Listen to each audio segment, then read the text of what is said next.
fathers recognized democracy is fragile. The sacred obligation to defend this peaceful transfer of power has been honored by every American president, except one. On the morning of January 6th, President Donald Trump's intention was to remain President of the United States, despite the fact that he knew that he lost the election. His own campaign leadership, his White House staff, Justice Department officials repeatedly told President Trump that his claims of a stolen election were false. Despite this, President Trump convinced his supporters that fraud had stolen the election and to travel to Washington, D.C. for January 6th. He was aware that individuals in the crowd had weapons and directed them to march on the United States Capitol. While the violence was underway, he placed no call to any element of the United States government to instruct that the Capitol be defended. Millions of Americans put their trust in Donald Trump. It can be difficult to accept that President Trump abused your trust, that he deceived you. That is a fact. I wish it weren't true, but it is. Every American must consider this. Can a president who is willing to make the choices Donald Trump made during the violence of January 6th ever be trusted with any position of authority again?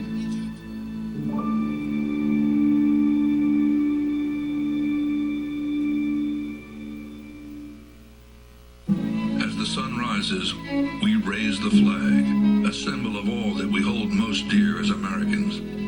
Courage, opportunity, democracy, freedom. They're the values and beliefs that built this country and still beat in our hearts. But they're under attack by an extreme movement that seeks to overturn elections, ban books, and eliminate a woman's right to choose. Joe Biden has made defending our basic freedoms the cause of his presidency. The freedom for women to make their own health care decisions. The freedom for our children to be safe from gun violence. The freedom to vote and have your vote counted. For seniors to live with dignity.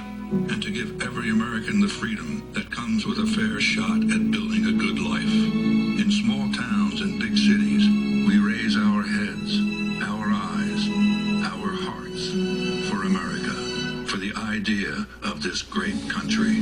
Joe Biden is running for re-election to make certain that the sun will not set on this flag. The promise of American democracy will not break. Democracy must not be a partisan issue. It's an American issue. As your president, I will defend our democracy with every fiber of my being, and I'm asking every American to join me. For freedom, for democracy, for America, Joe Biden. I'm Joe Biden, and I approve this message. Pick up your copy of the Son of Man Speaks magazine today. With the Son of Man Speaks magazine, you'll receive automotive tips, wholesome recipes, financial advice, and most importantly, a true understanding of the Word of God. Get your copy of The Son of Man Speaks from these select locations. Sisters Brave 2, 18070 Mount Elliott. The Shell Gas Station, 13110 West 7 Mile Road. To get a subscription, call 601-786-9788. That's 601-786-9788. The Son of Man Speaks magazine, dedicated to becoming free indeed.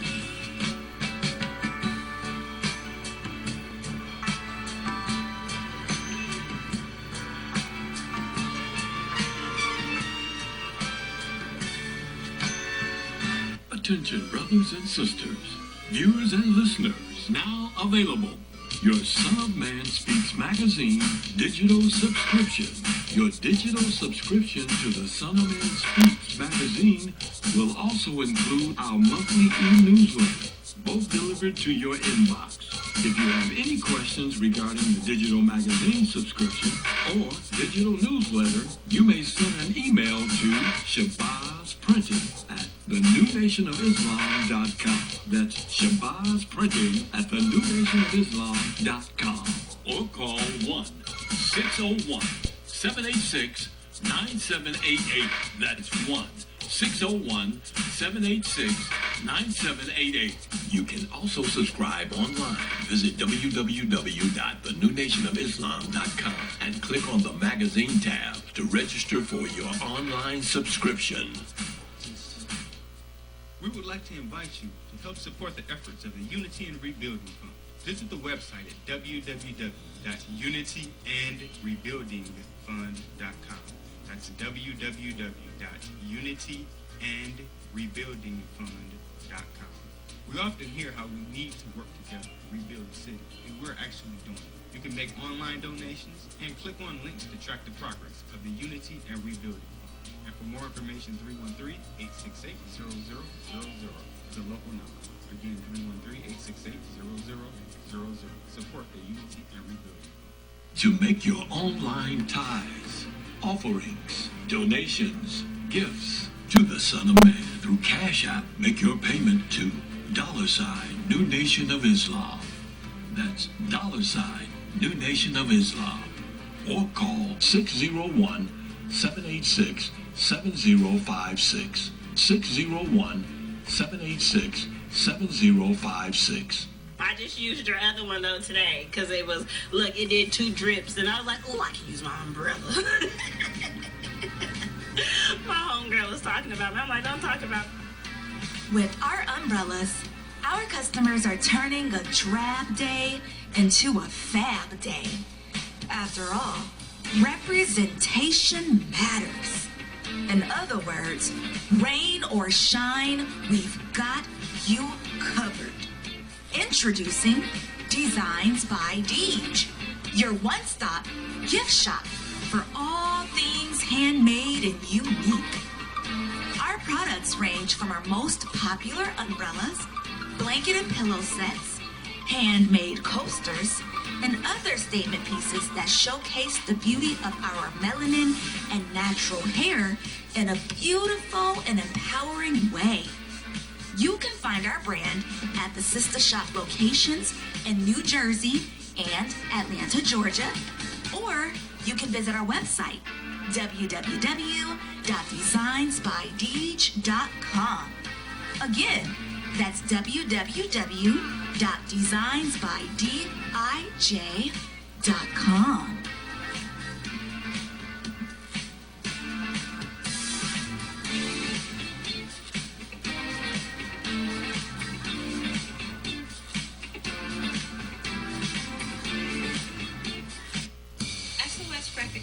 Provides agency quality professional graphic design services from established companies to startups and individuals, creating a simple logo to complete rebranding and delivering visual communication with print media.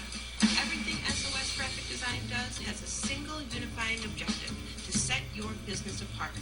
We are at your service. Call 313-342-2166. That's 313-342-2166 or online at www.sosgraphicdesigns.com.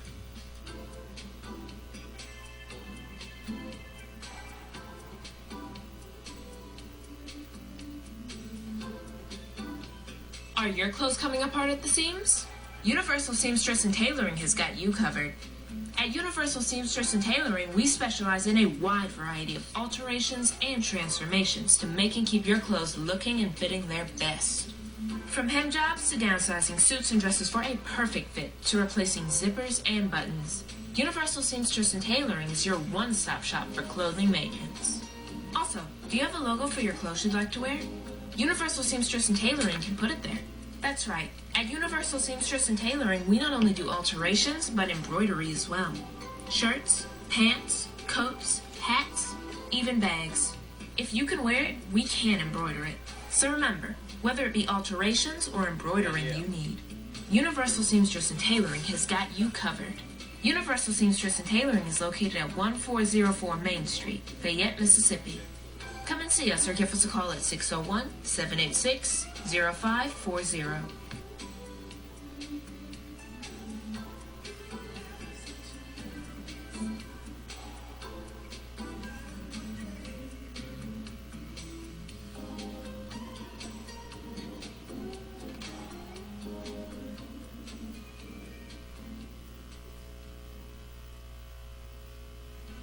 Year-Around Landscaping has been serving Metro Detroit for over 20 years, offering various landscaping, lawn care, property maintenance, and home renovation. Our professionalism has earned us an outstanding reputation, while our creativity, integrity, and dependability have kept our clients returning and referring us to others.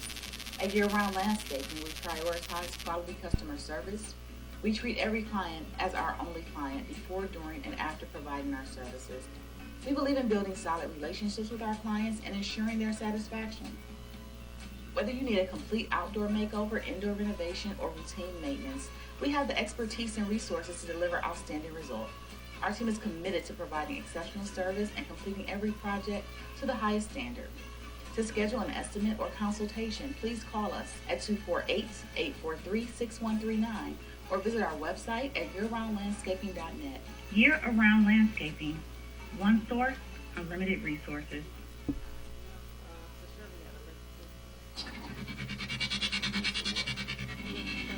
For elite carpet, floor, and upholstery cleaning, call Supreme Steam Cleaning. For pressure washing on your house and driveway, call Supreme Steam Cleaning. Flooding in your house or building? Supreme Steam Cleaning's got you covered with our emergency water extraction services. Transform the rooms in your home with floor installation, repairs, and more.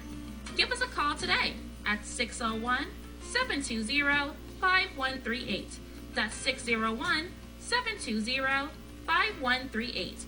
Visit our website, www.supremesteamclean.com, and follow us on social media at Supreme Steam Cleaning. When you need an elite team, call Supreme. For all facets of professional hair care and braiding, come to Sisters Braid 2, located at 18070 Mount Elliott in Detroit. We specialize in braiding and natural styles, knotless box braids, feed-in braids, scale twists for men, women, and children. We specialize in all facets of healthy hair. Try our natural oils to keep your hair healthy. 313-826-0498 or 248-372-1738. Out of the pocket. 7 seconds. 6 seconds. Murray hits downfield. Oh, man, the power's out again. You have reached Quality Construction and Engineering, your #1 emergency generator source. Power outages can be unpredictable, inconvenient, and disruptive to your life. With a backup generator, your life goes on uninterrupted with power when you need it. Not to mention the peace of mind of having your property suited to weather the storm. Whoever would have thought in Houston, Texas, that we would have an ice storm? It did happen, and that Sunday night when it came in, I got up and looked at the front door. Everything was pitch black. It was horrible. Something out of a novel or a science book that you had never seen before. Once the lights went out, my generator popped on. It ran 55 hours. The only one had lights. Get your backup generator installed with Quality Construction. We install both residential and commercial generators, so you're always covered. Schedule your consultation with us by calling 1-855-876-9370. That's 1-855-876-9370. Or visit us online at www.powerqec.com. That's www.powerqec.com. Financing is available with low monthly payments and 0% interest for 18 months. That was the best investment that we could have ever made. That's my backup, the generator. Generators with Quality Construction, built tough enough to weather the storm. Capital Area Planning Services offers a variety of services catered to your land development needs.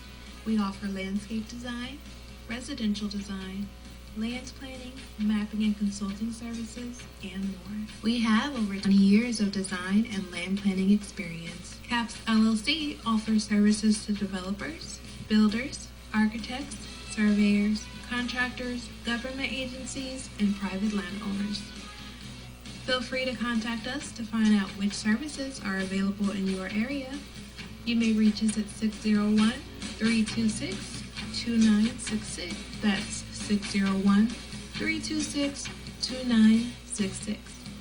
You can also visit us on the web at www.capsllconline.com. Let us put on our thinking caps to serve your land development needs. The views and opinions expressed on the following show are not necessarily the views and opinions of WHPS, its affiliates, management, or sponsors.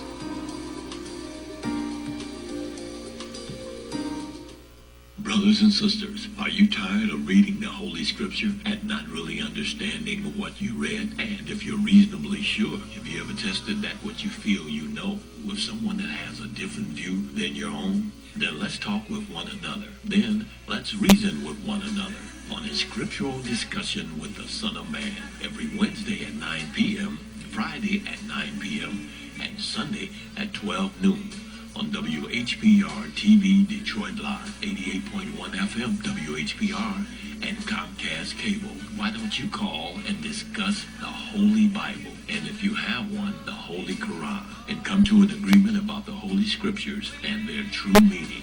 You can call in live on the air at area code 313-868-4336, 313-868-0342, or 313-868-0351. That's 313-868-4336, 313-868-0342, or 313-868-0351. And now, let's go live with a Scriptural Discussion with the Son of Man.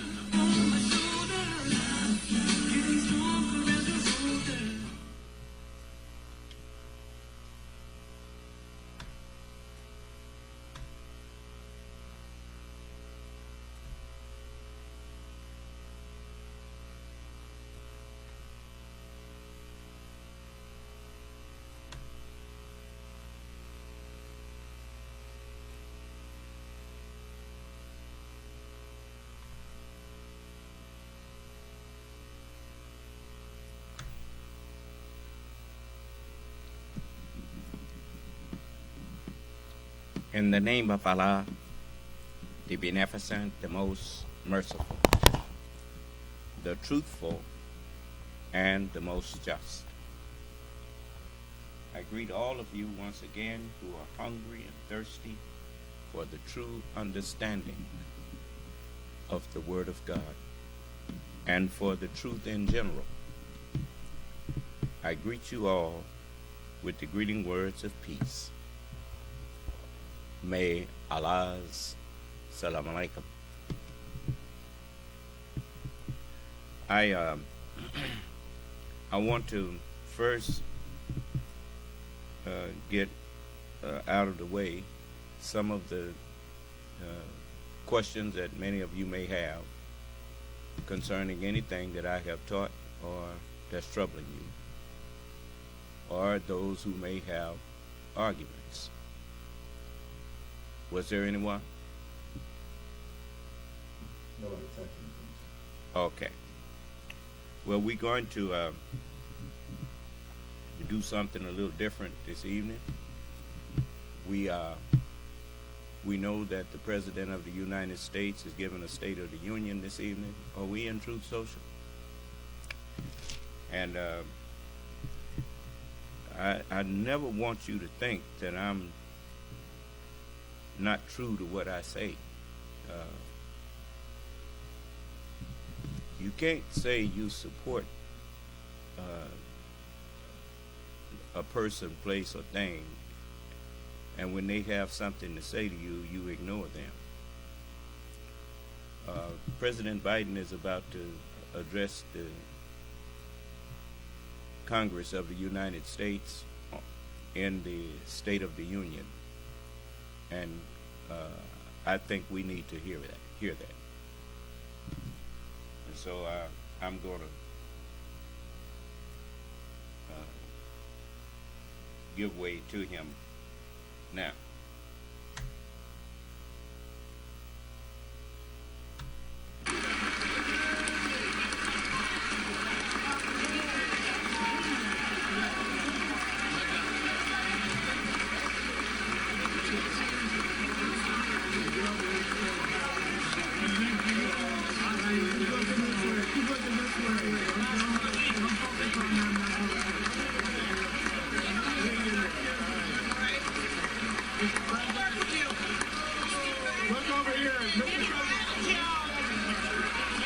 President. Good to see you, Mr. President. This is about you. This is about the soul of the nation.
This guy has complete integrity. All right.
you.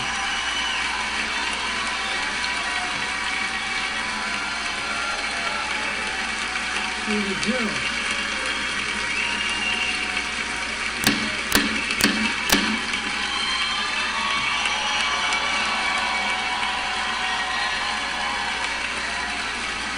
Good evening.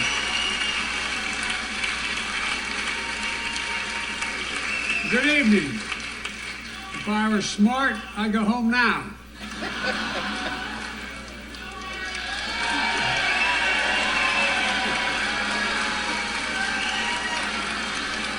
Mr. Speaker, Madam Vice President, members of Congress, my fellow Americans, in January 1941, Franklin Roosevelt came to this chamber to speak to the nation, and he said, "I address you at a moment unprecedented in the history of the Union. Hitler was on the march. War was raging in Europe. President Roosevelt's purpose was to wake up Congress and alert the American people that this was no ordinary time. Freedom and democracy were under assault in the world. Tonight, I come to this same chamber to address the nation. Now, it's we who face an unprecedented moment in the history of the Union. And yes, my purpose tonight is to wake up the Congress and alert the American people that this is no ordinary moment either. Not since President Lincoln and the Civil War have freedom and democracy been under assault at home as they are today. What makes our moment rare is that freedom and democracy are under attack both at home and overseas at the very same time. Overseas, Putin of Russia is on the march, invading Ukraine and sowing chaos throughout Europe and beyond. If anybody in this room thinks Putin will stop at Ukraine, I assure you he will not.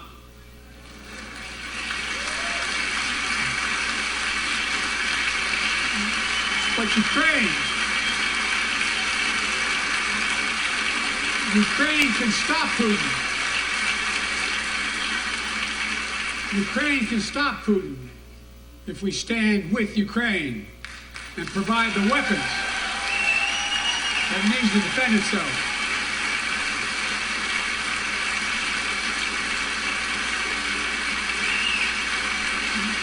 That is all Ukraine is asking. They're not asking for American soldiers. In fact, there are no American soldiers at war in Ukraine, and I'm determined to keep it that way. But now, assistance to Ukraine is being blocked by those who want to walk away from our world leadership. It wasn't long ago when a Republican president named Ronald Reagan thundered, "Mr. Gorbachev, tear down this wall."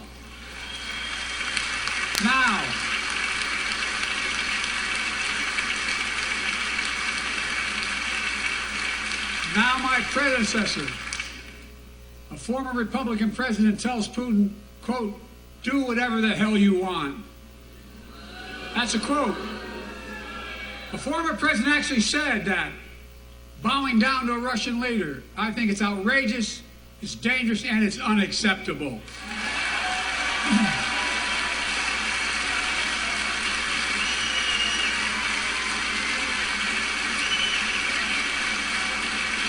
America is a founding member of NATO, the military alliance of democratic nations created after World War II to prevent war and keep the peace. And today, we've made NATO stronger than ever. We welcomed Finland to the alliance last year. And just this morning, Sweden officially joined, and their minister is here tonight. So let's stand up. Welcome. Welcome, welcome, welcome.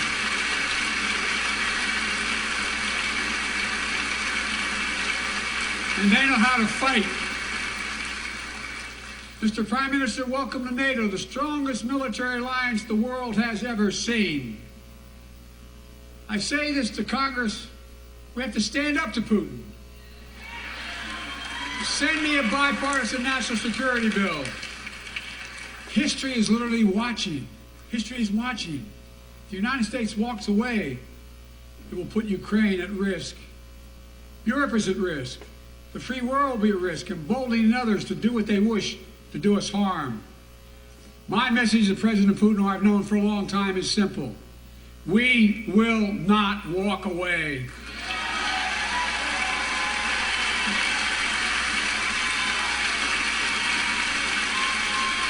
We will not bow down.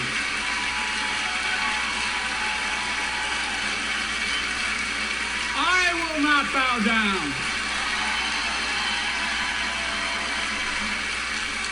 In a literal sense, history is watching. History is watching. Just like history watched 3 years ago on January 6th, when insurrectionists stormed this very Capitol and placed a dagger to the throat of American democracy. Many of you are here on that darkest of days. We all saw with our own eyes the insurrectionists were not patriots. They'd come to stop the peaceful transfer of power, to overturn the will of the people. January 6th lies about the 2020 election and the plots to steal the election posed a gravest threat to U.S. democracy since the Civil War. But they failed. America stood.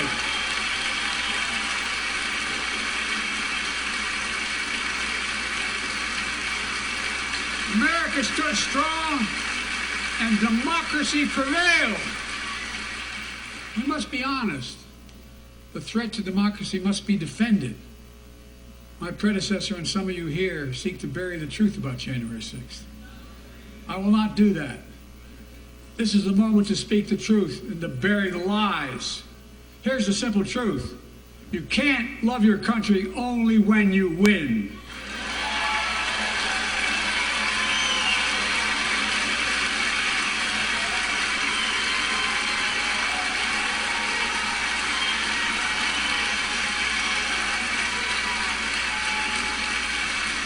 As I've done ever since being elected to office, I ask all of you without regard to party to join together and defend democracy. Remember your oath of office of defending against all threats, foreign and domestic.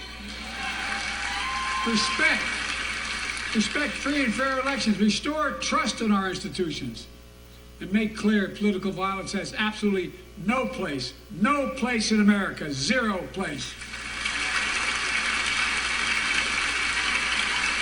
Again,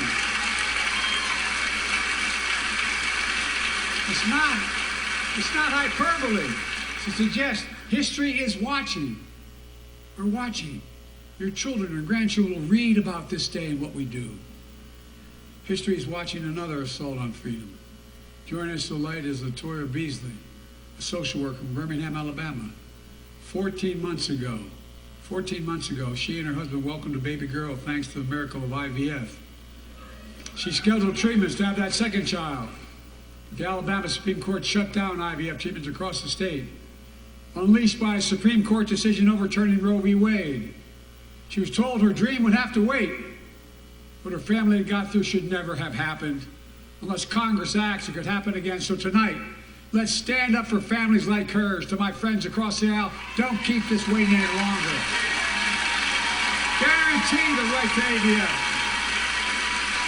Guarantee it nationwide.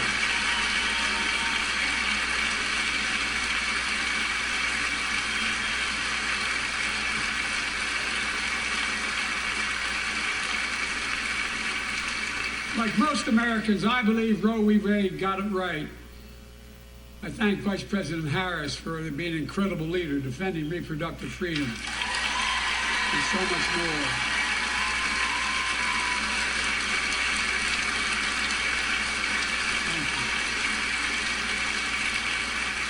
My predecessor came to office determined to see Roe v. Wade overturned.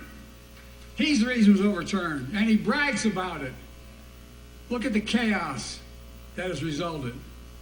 Joining us tonight is Kate Cox, the wife and mother from Dallas.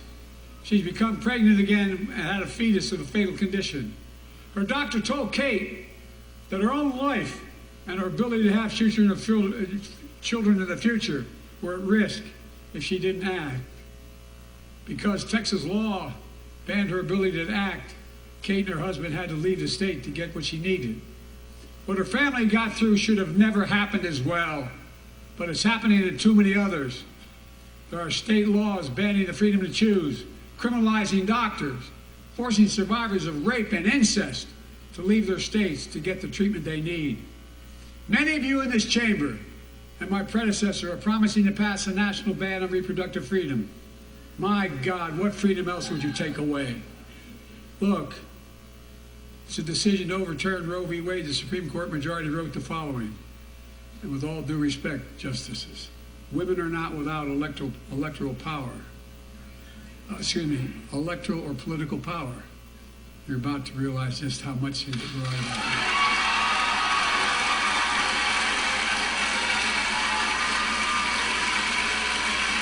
Clearly.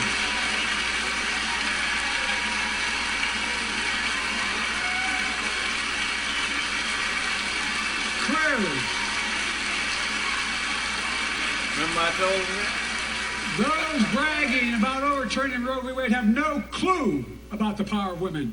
But they found out when reproductive freedom was on the ballot. We won in 2022 and 2020, and we'll win again in 2024.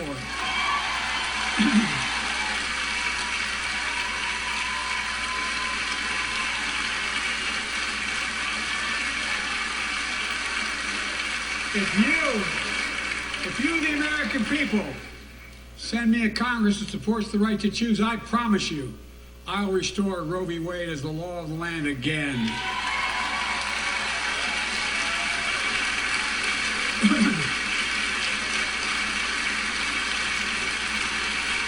Folks,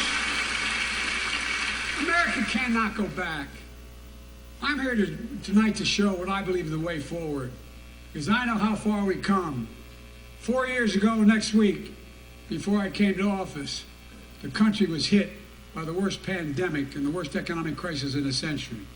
Remember the fear, record losses, remember the spikes in crime and the murder rate, raging virus that took more than 1 million American lives, of loved ones, millions left behind, a mental health crisis of isolation and loneliness. A president, my predecessor, failed the most basic presidential duty that he owes to American people, the duty to care. I think that's unforgivable. I came to office determined to get us through one of the toughest periods in the nation's history. We have. It doesn't make news in 1,000 cities and towns. The American people are writing the greatest comeback story never told.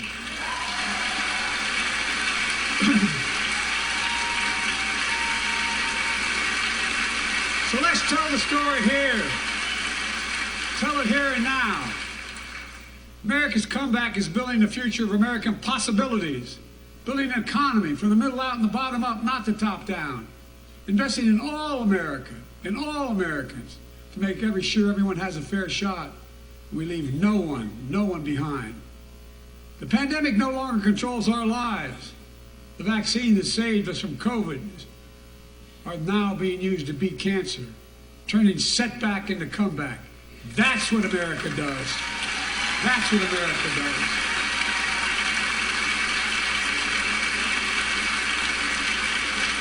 Folks, my inherited economy is on the brink. Now our economy is literally the envy of the world. 15 million new jobs in just 3 years, a record, a record. Unemployment at 50-year lows.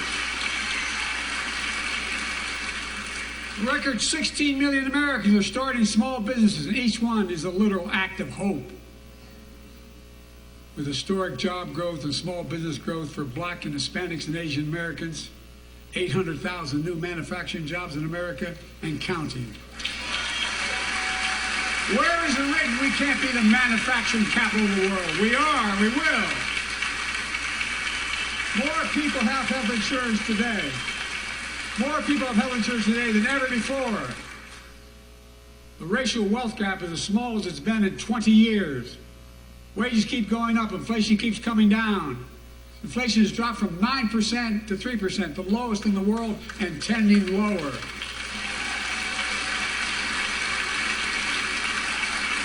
The landing is and will be soft. And now, instead of importing foreign products and exporting American jobs, we're exporting American products and creating American jobs. Right here in America, where they belong.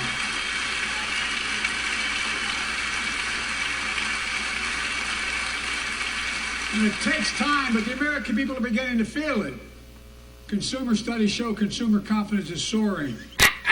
Buy America has been the law of the land since the 1930s. Past administrations, including my predecessor, including some Democrats as well in the past, failed to buy America. Not anymore.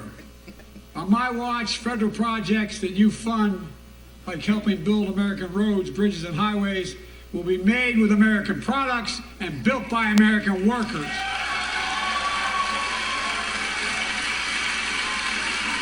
Creating good-paying American jobs.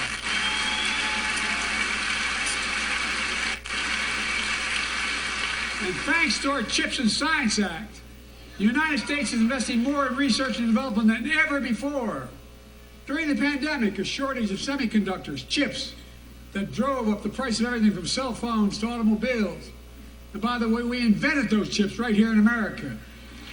Well, instead of having to import them, private companies are now investing billions of dollars to build new chip factories here in America, creating tens of thousands of jobs. Many of those jobs paying $100,000 a year and don't require a college degree.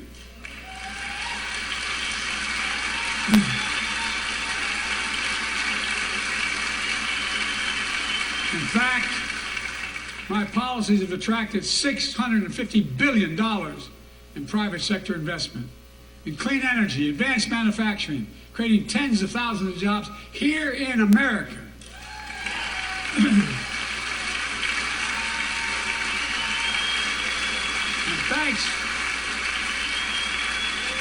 Thanks to our bipartisan infrastructure law, 46,000 new projects have been announced all across your communities. And by the way, I noticed some of you strongly voted against it, or they're cheering on that money coming in. I like it. I'm with you. I'm with you. If any of you don't want that money in your district, just let me know. Modernize our roads and bridges, ports and airports, public transit systems. Removing poisonous lead pipes so every child can drink clean water without risk of brain damage.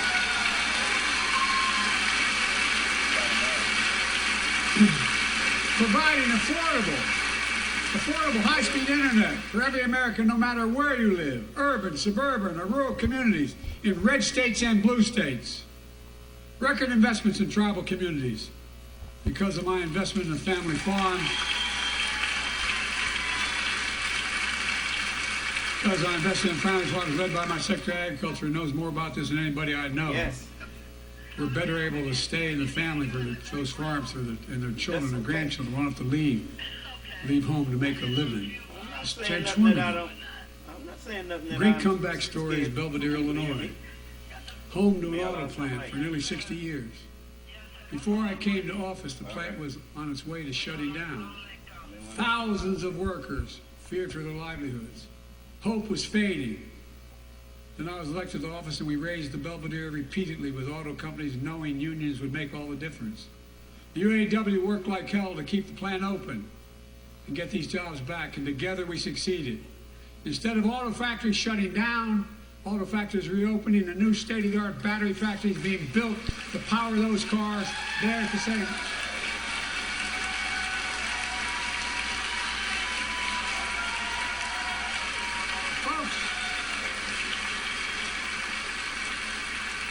The folks of Belvedere, I say, instead of your town being left behind, your community is moving forward again. Because instead of watching auto jobs of the future go overseas, 4,000 union jobs with higher wages are building the future in Belvedere right here in America.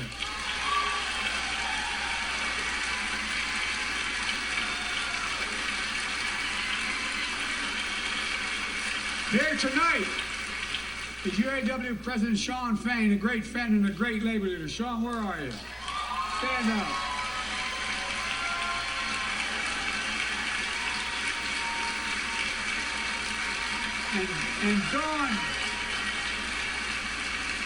And Dawn Sims, a third-generation worker, UAW worker at Belvedere.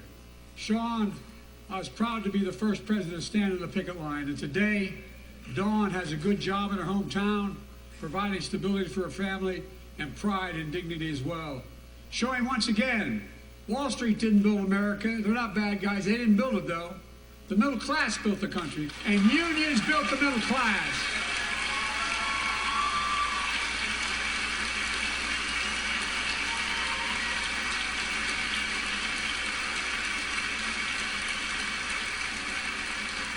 I say to the American people, when America gets knocked down, we get back up. We keep going. That's America.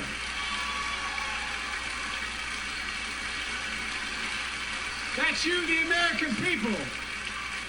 It's because of you America's coming back. It's because of you our future is brighter. It's because of you that tonight we can proudly say the state of our union is strong and getting stronger.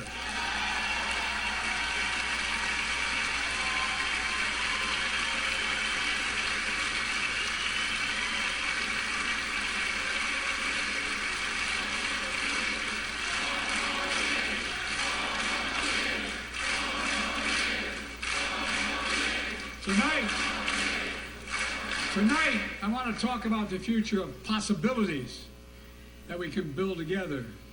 A future where the days of trickle-down economics are over and the wealthy and the biggest corporations no longer get all the tax breaks. And by the way, I understand corporations. I come from a state that has more corporations invested than every one of your states in the state of the United States combined. And I represented it for 36 years. I'm not anti-corporation, but I grew up in a home where trickle-down economics didn't put much on my dad's kitchen table. That's why I determined to turn things around so middle class does well. When they do well, the poor go way up and the wealthy still do very well. We all do well. And there's more to do to make sure you're feeling the benefits of all we're doing. Americans pay more for prescription drugs than anywhere in the world.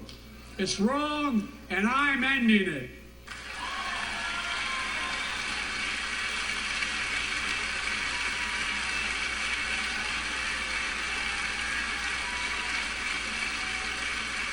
With the law that I proposed and signed, not one of you Republican buddies voted for it. We finally beat Big Pharma. Instead of paying $400 a month or thereabouts for insulin with diabetes, and it only costs $10 to make, they only get paid $35 a month now and still make a healthy profit. And I want to, what to do next? I want to cap the cost of insulin at $35 a month for every American who needs it. Everyone.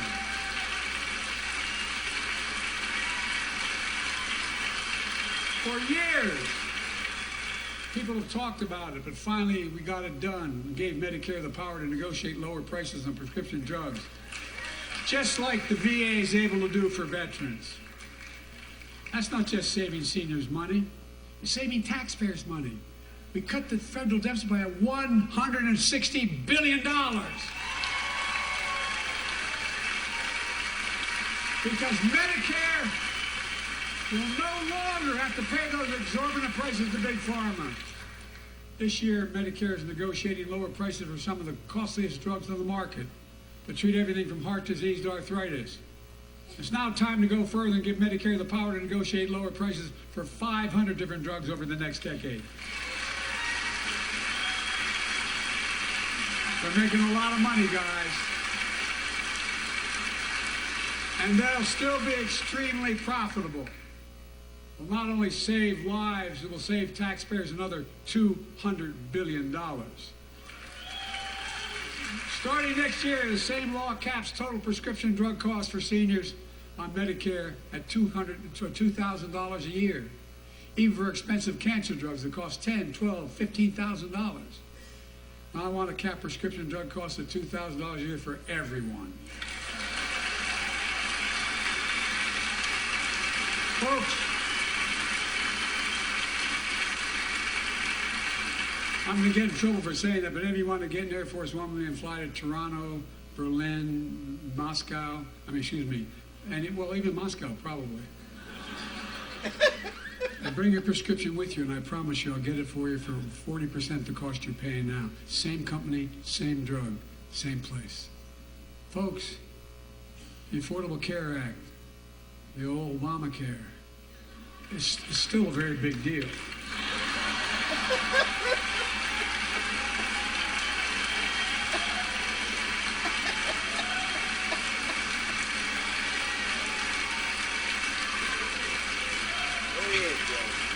Over 100 million of you can no longer be denied health insurance because of pre-existing condition.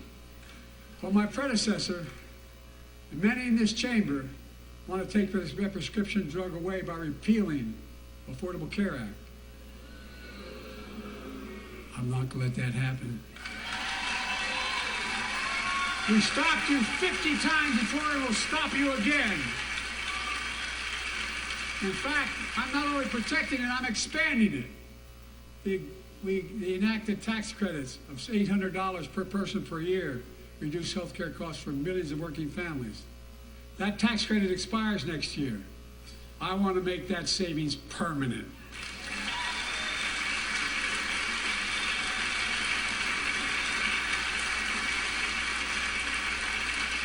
To state the obvious, women are more than half our population, but research on women's health has always been underfunded. That's why we're launching the first ever White House initiative on women's health research, led by Jill, doing an incredible job as First Lady.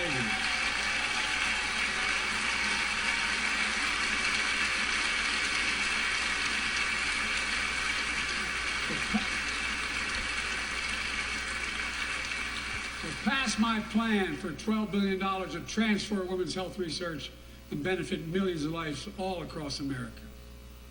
I know the cost of housing is so important to you. If inflation keeps coming down, mortgage rates will come down as well, and the Fed acknowledges that. But I'm not waiting. I want to provide an annual tax credit that will give Americans $400 a month for the next 2 years as mortgage rates come down, to put toward their mortgages when they buy their first home or trade up for a little more space. Just for 2 years.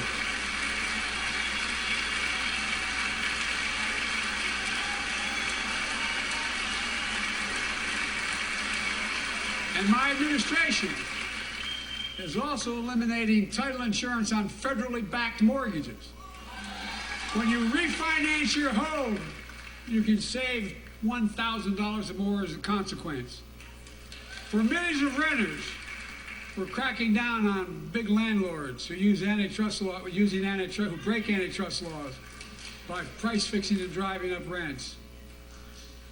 We've cut red tape so builders can get federally financing, which is already helping build a record 1.7 million new housing units nationwide.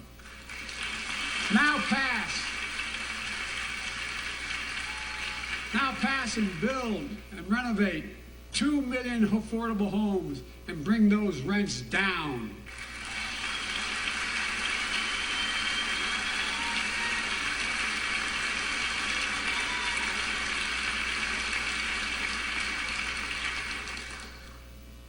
To remain the strongest economy in the world, we need to have the best education system in the world.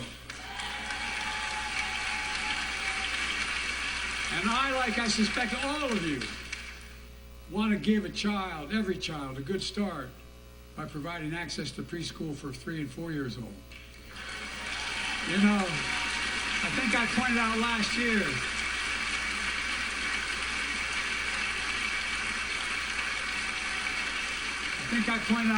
year that children coming from broken homes where there's no books, they're not read to, not spoken to very often, start school, kindergarten, or first grade, having heard 1 million fewer words spoken. Well, studies show that children who go to preschool are nearly 50% more likely to finish high school, go on to earn a 2- and 4-year degree, no matter what their background is.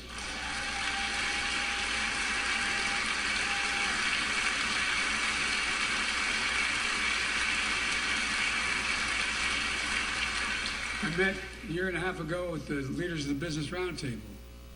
They were mad that they were angry. I think, well, they were discussing why I wanted to spend money on education. I pointed out to them as vice president, I met with over I think it was 182 of those folks. Don't hold me to the exact number. And I asked them what they need most, the CEOs.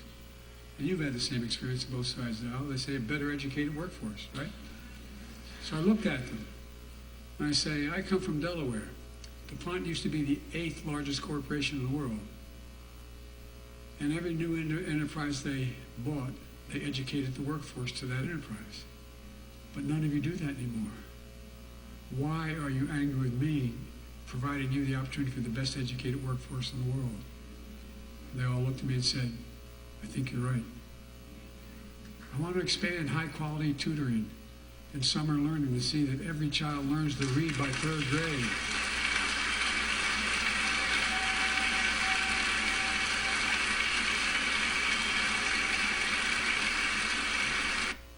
I have to interject here. Remember, I told you the best protection that you can put on your nation is an enlightened mind. That means education. True education. I'm also connecting local businesses and high schools so students get hands-on experience and a path to a good-paying job, whether or not they go to college. And I want to make sure that college is more affordable. Let's continue increasing the Pell Grants to working and middle-class families and increase record investments in HBCUs and minority-serving institutions, including Hispanic institutions.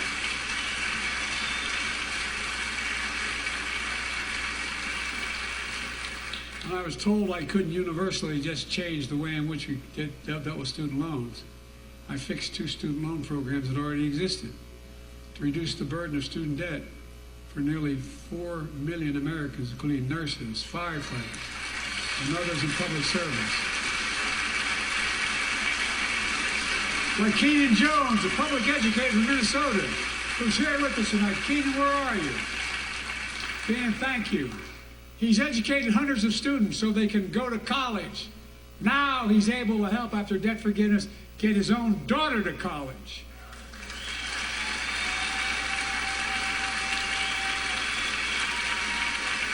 And folks, look. Such relief is good for the economy because folks are now able to buy a home, start a business, start a family. While we're at it, I want to give public school teachers a raise.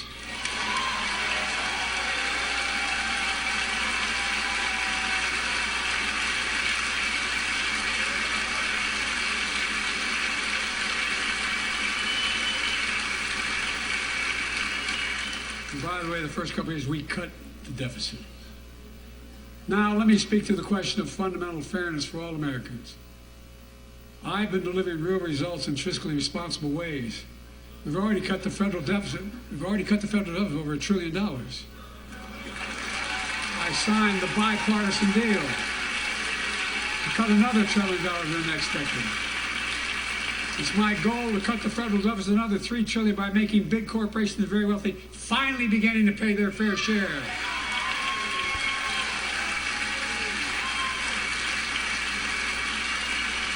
Look, I'm a capitalist. If you want to make or can make $1 million or millions of bucks, that's great. Just pay your fair share in taxes. A fair tax code is how we invest things to make this country great. Healthcare, education, defense, and so much more. But here's the deal. The last administration enacted a $2 trillion tax cut. Overwhelmingly benefit the topping 1%, the very wealthy, the biggest corporation, and exploded the federal deficit. They added more to the national debt than any presidential term in American history. Check the numbers. Folks at home, does anybody really think the tax code is fair? No. Do you really think the wealthy and big corporations need another $2 trillion tax break? No. I sure don't. I'm going to keep fighting like hell to make it fair. Under my plan, nobody earning less than $400,000 a year will pay an additional penny in federal taxes. Nobody, not one penny. And they haven't yet. In fact, the child tax credit I passed during the pandemic cut taxes for millions of working families and cut child poverty in half. Restore that child tax credit. No child should go hungry in this country. The way to make the tax code fair is to make big corporations, the very wealthy, begin to pay their fair share. Remember in 2020, 55 of the biggest companies in America made $40 billion and paid zero in federal income tax. Zero. Not anymore. Thanks to the law I wrote and we signed, big companies have to pay a minimum of 15%. But that's still less than working people pay in federal taxes. It's time to raise corporate minimum tax to at least 21%.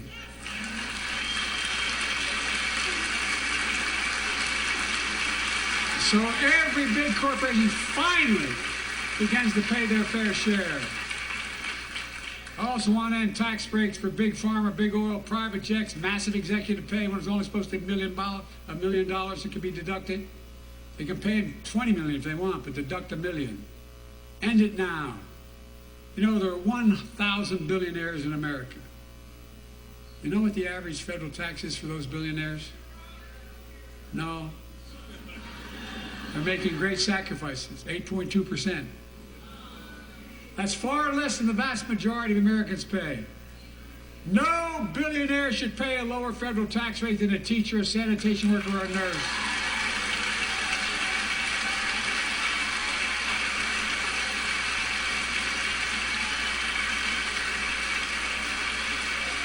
I propose a minimum tax for billionaires of 25%, just 25%.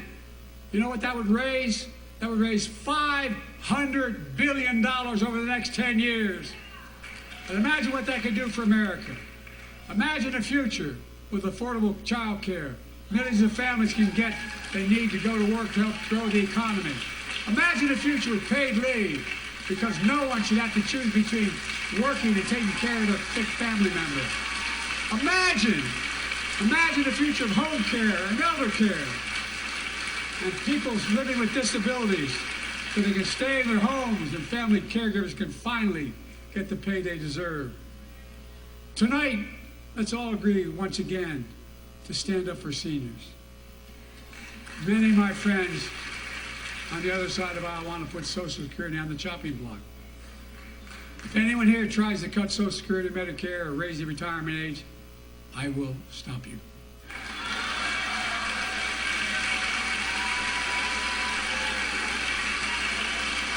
The working people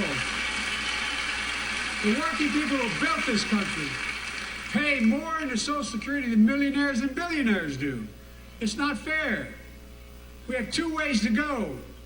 Republicans can cut Social Security and give more tax breaks to the wealthy.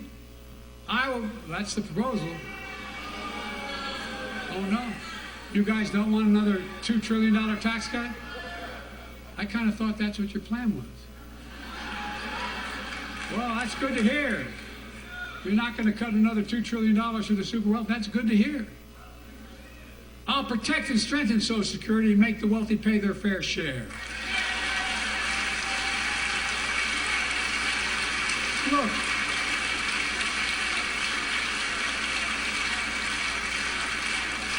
too many corporations raise prices to pad their profits, charging more and more for less and less. That's why we're cracking down on corporations that engage in price gouging and deceptive pricing, from food to healthcare to housing. In fact, the snack companies think you won't notice if they change the size of the bag and put a hell of a lot fewer, same size bag, put fewer chips in it. No, I'm not joking. It's called shrinkflation. Pass Bobby Casey's bill and stop this. I really mean it.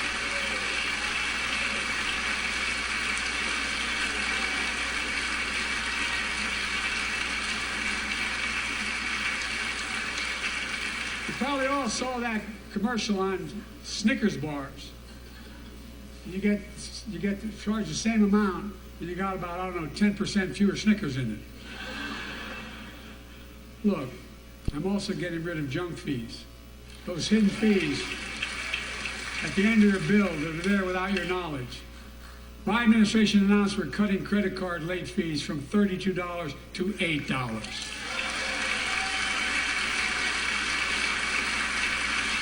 Banks and credit card companies are allowed to charge what it costs them to instigate the collection. And that's more a hell of a lot like $8 and 30 some dollars. They don't like it. Credit card companies don't like it. But I'm saving American families $20 billion a year with all the junk fees I'm eliminating. Folks at home, that's why the banks are so mad. It's $20 billion in profit. I'm not stopping there. My administration has proposed rules to make cable, travel, utilities, and online ticket sellers tell you the total price up front so there are no surprises. It matters. It matters. And so does this. In November, my team began serious negotiations with a bipartisan group of senators. The result was a bipartisan bill with the toughest set of border security reforms we've ever seen. Oh, you don't think so? Oh, you don't like that bill, huh? That conservatives got together and said it was a good bill? I'll be darned. That's amazing. That bipartisan bill would hire 1,500 more security agents and officers, 100 more immigration judges to help tackle the backload of 2 million cases, 4,300 more asylum officers, and new policies so they can resolve cases in 6 months instead of 6 years now.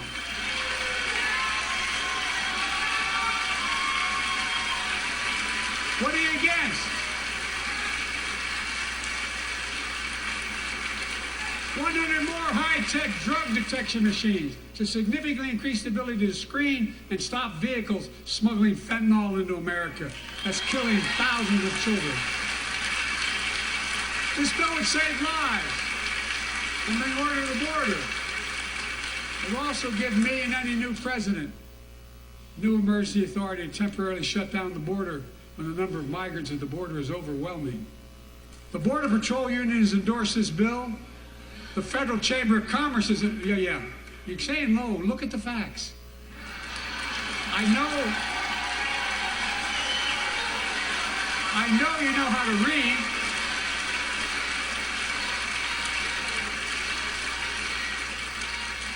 I believe that given the opportunity for a majority in the House and Senate would endorse the bill as well, a majority right now.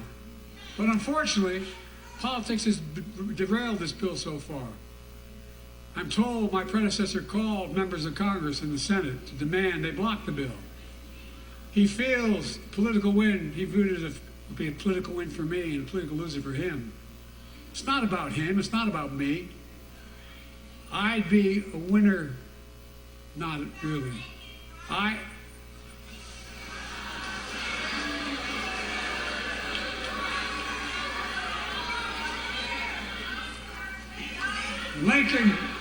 Lincoln Riley, an innocent young woman who was killed by an illegal. That's right. But how many of the thousands of people being killed by illegals? To her parents, I say, my heart goes out to you, having lost children myself. I understand.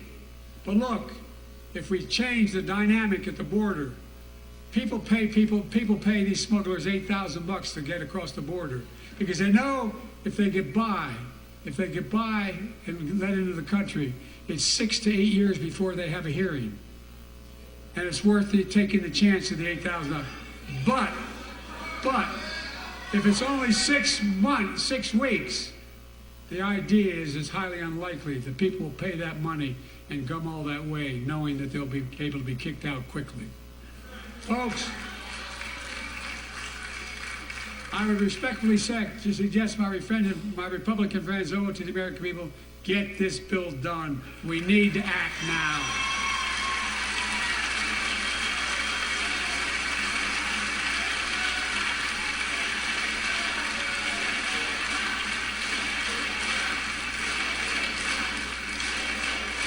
And if my predecessor is watching, instead of paying politics and pressuring members of Congress to block the bill, join me in telling the Congress to pass it. We can do it together. But that's what he apparently here's what he will not do. I will not demonize immigrants saying they are poison in the blood of our country. I will not separate families. I will not ban people because of their faith. Unlike my predecessor on my first day in office, I introduced a comprehensive bill to fix our immigration system. Take a look at it. It has all these and more. Secure the border. Provide a pathway to citizenship for dreamers. And so much more. But unlike my predecessor, I know who we are as Americans. We're the only nation in the world with a heart and soul that draws from old and new. Home to Native Americans and ancestors have been here for thousands of years. Home to people of every place, from every place on earth. They came freely. Some came in chains. Some came when famine struck, like my ancestral family in Ireland. Some to flee persecution, to chase dreams that are impossible anywhere but here in America. That's America. And we all come from somewhere, but we're all Americans.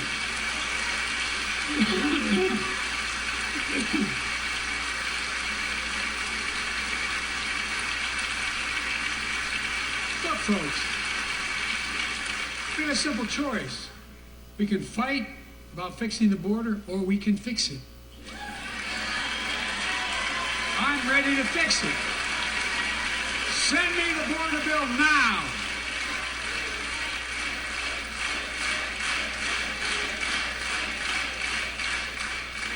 A transformational moment in history happened 59 years ago today in Selma, Alabama. Hundreds of foot soldiers marched across the Edmund Pettus Bridge, named after the Grand Dragon of the Ku Klux Klan, to claim their fundamental right to vote. They were beaten, they were bloody, and left for dead. Our late friend and former colleague, John Lewis, was on that march. We miss him.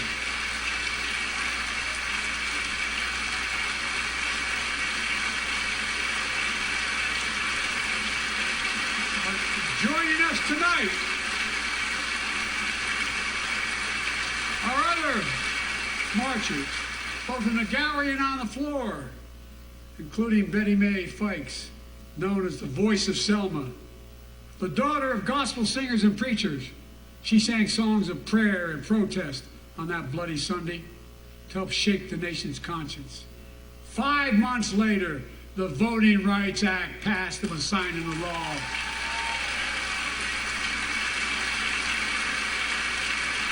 Thank you. Thank you, thank you, thank you.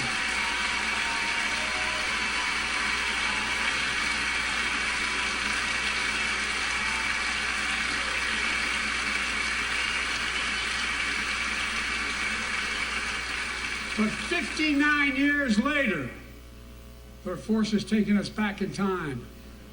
Voter suppression, election subversion, unlimited dark money, extreme gerrymandering. John Lewis is a great friend to many of us here. But if you truly want to honor him and all the heroes who marched with him, then it's time to do more than talk. Pass the Freedom to Vote Act, the John Lewis Voting Rights Act.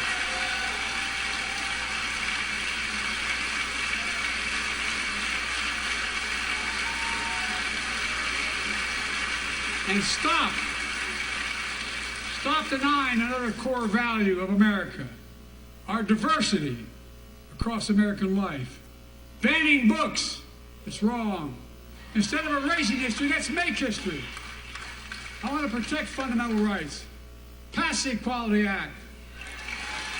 And my message to transgender Americans, I have your back. Pass the PRO Act for workers' rights. Raise the federal minimum wage, because every worker has a right to a decent living, more than $7 an hour.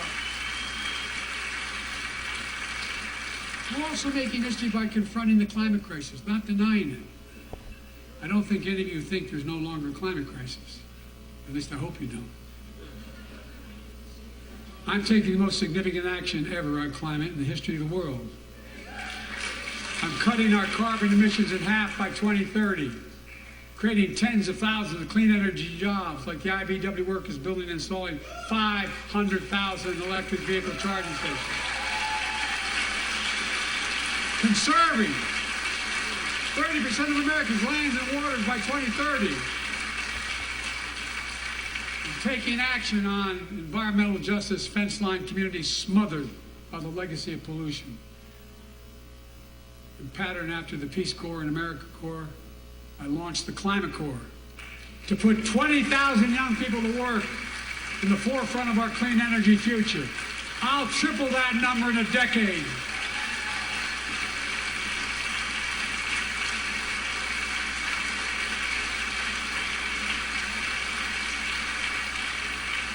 To state the obvious, all Americans deserve the freedom to be safe. And America is safer today than when I took office. The year before I took office, murder rates went up 30%. 30% they went up. The biggest increase in history. It was then, through my American Rescue Plan, which every American voted against, I might add, we made the largest investment in public safety ever. Last year, the murder rate saw the sharpest decrease in history.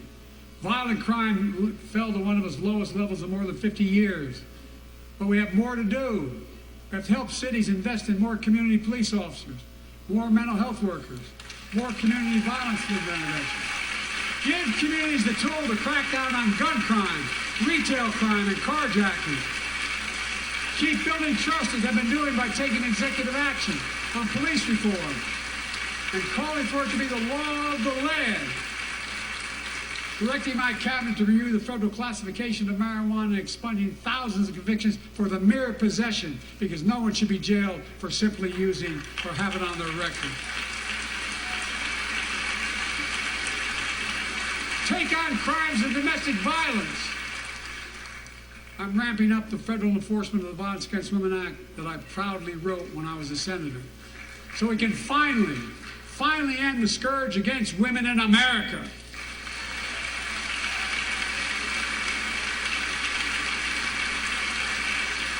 There are other kinds of violence I want to stop. With us tonight is Jasmine, whose 9-year-old sister Jackie was murdered with 21 classmates and teachers in elementary school in Uvalde, Texas. Very soon after that happened, Jill and I went to Uvalde for a couple days. We spent hours and hours with each of the families. We heard their message, so everyone in this room, in this chamber, could hear the same message. The constant refrain, and I was there for hours meeting with every family. They said, do something. Do something. Well, I did do something by establishing the first ever Office of Gun Violence Prevention in the White House, that the Vice President is leading the charge. Thank you for doing it. Meanwhile,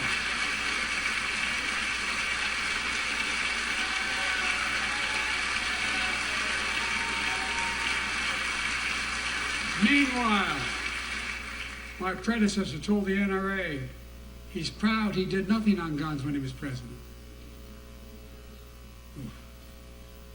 After another shooting in Iowa recently, he said, when asked what to do about it, he said, just get over it. There's his quote, just get over it. I say, stop it. Stop it, stop it, stop it.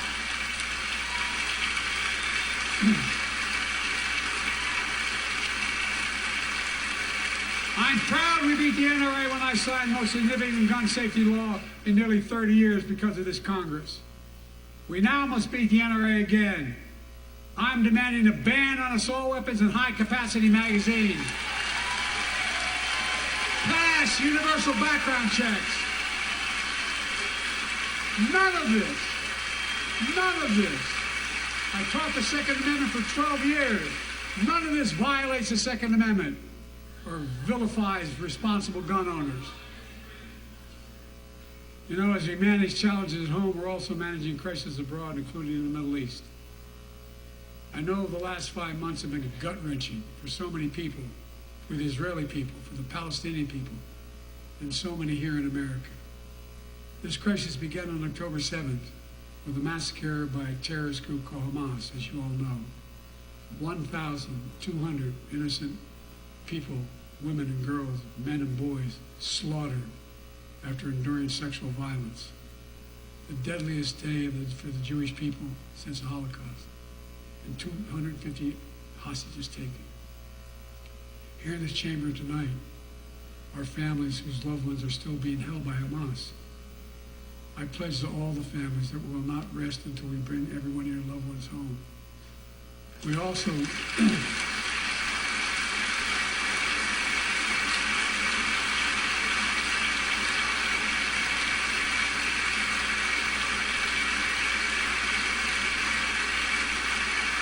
we will also work around the clock to bring home Evan and Paul, Americans being unjustly detained by the Russians and others around the world. Israel has the right to go after Hamas. Hamas ended this conflict by releasing hostages, laying down arms, could end it by releasing the hostages, laying down arms, and surrendering those responsible for October 7th. But Israel has Israel has a added burden because Hamas hides and operates among the civilian population like cowards under hospitals, daycare centers, and all the like. Israel also has a fundamental responsibility, though, to protect innocent civilians in Gaza.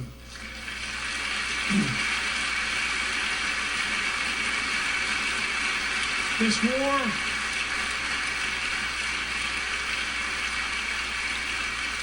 has taken a greater toll on innocent civilians than all previous wars in Gaza combined. More than 30,000 Palestinians have been killed, most of whom are not Hamas. Thousands and thousands of innocents, women and children, girls and boys, also orphaned. Nearly 2 million more Palestinians under bombardment or displacement. Homes destroyed, neighborhoods in rubble, cities in ruin. Families without food, water, medicine. It's heartbreaking. I've been working nonstop to establish an immediate ceasefire that would last for 6 weeks to get all the prisoners released, all the hostages released, to get the hostages home and ease the intolerable and humanitarian crisis and build toward an enduring, something more enduring. The United States has been leading international efforts to get more humanitarian assistance to Gaza. Tonight, I'm directing the U.S. military to lead an emergency mission to establish a temporary pier in the Mediterranean on the coast of Gaza that can receive large shipments carrying food, water, medicine, and temporary shelters. No U.S. boots will be on the ground. A temporary pier will enable a massive increase in the amount of humanitarian assistance getting into Gaza every day.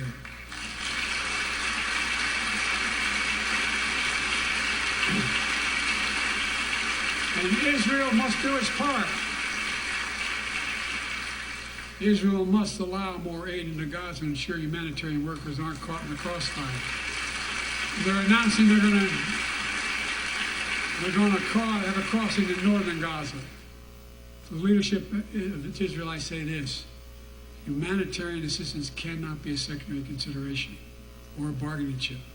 Protecting and saving innocent lives has to be a priority. As we look to the future, the only real solution to the situation is a two-state solution over time.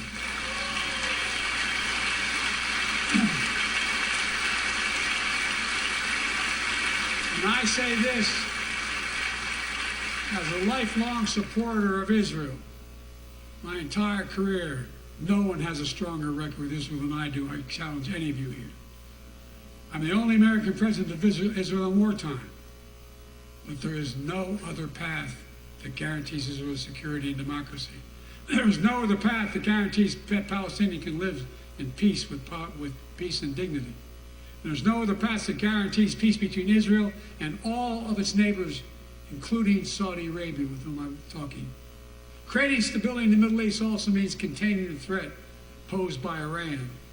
That's why I built a coalition of more than a dozen countries to defend international shipping and freedom of navigation in the Red Sea. I've ordered strikes to degrade the Houthi capability and defend U.S. forces in the region. As Commander-in-Chief, I will not hesitate to direct further measures to protect our people and our military personnel.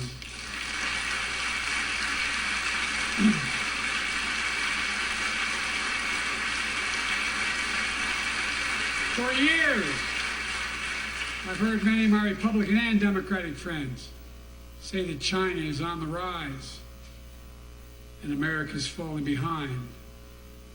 They've got it backwards. I've been saying it for over 4 years, even when I wasn't president. America's rising. We have the best economy in the world.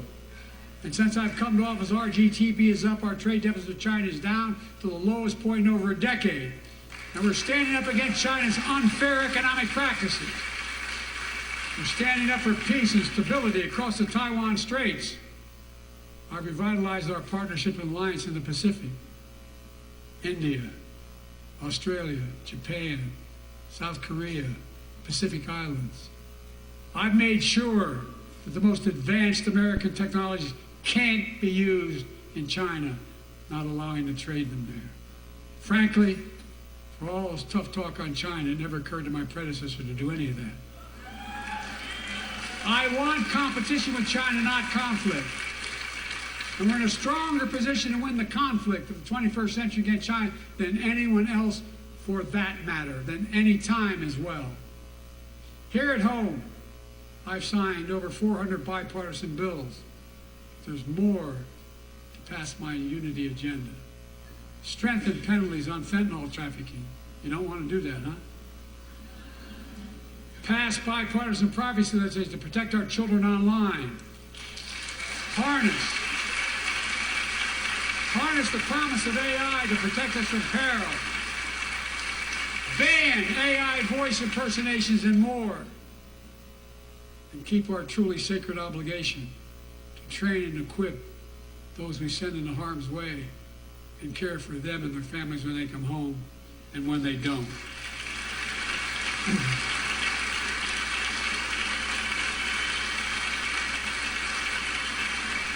That's why the song Support and Help of Dennis, the VA, I signed the PACT Act.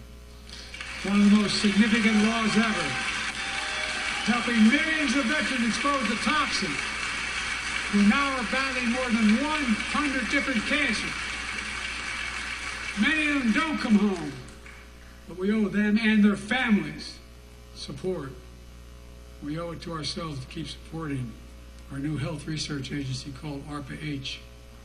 And remind us that we can do big things, like end cancer as we know it, and we will.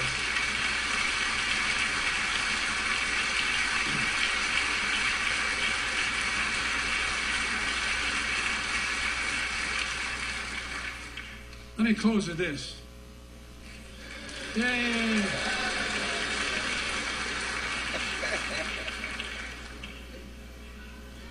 I know you don't want to hear any more, Lindsay, but I got to say a few more things. I know it may not look like it, but I've been around a while. When you get to be my age, certain things become clearer than ever. I know the American story. Again and again, I've seen the contest between competing forces in the battle for the soul of our nation. Between those who want to pull America back to the past and those who want to move America to the future.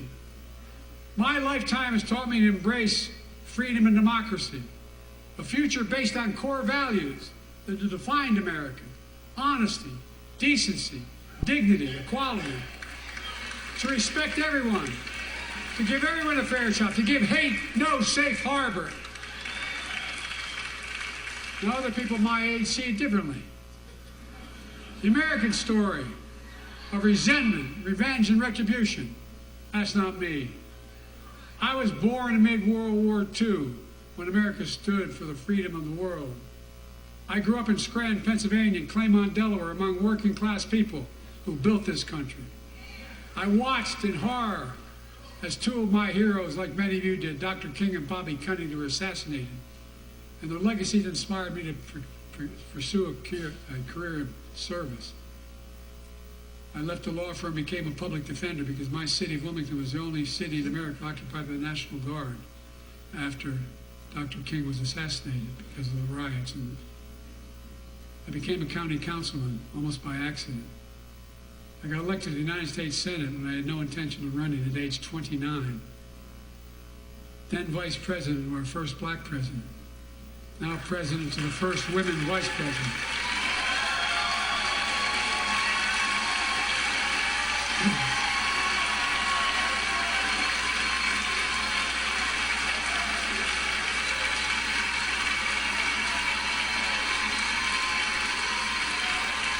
In my career, I've been told I was too young. By the way, they're going to let me on the Senate elevators for votes sometimes. They're not a joke. And I've been told I'm too old.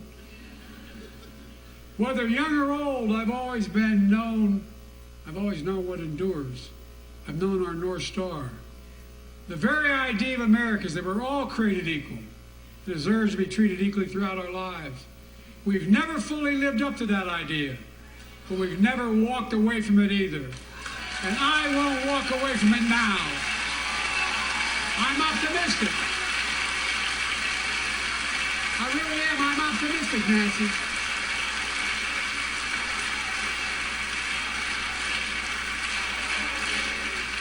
My fellow Americans, the issue facing our nation isn't how old we are. It's how old are our ideas. Hate, anger, revenge, retribution are the oldest of ideas. But you can't lead America with ancient ideas that only take us back. You lead America, the land of possibilities. You need a vision for the future and what can and should be done. Tonight you've heard mine. I see a future where defending democracy, you don't diminish it. I see a future where we restore the right to choose and protect our freedoms, not take them away. I see a future where the middle class finally has a fair shot and the wealthy have to pay their fair share in taxes. I see a future where we save the planet from the climate crisis and our country from gun violence. Above all, I see a future for all Americans. I see a country for all Americans.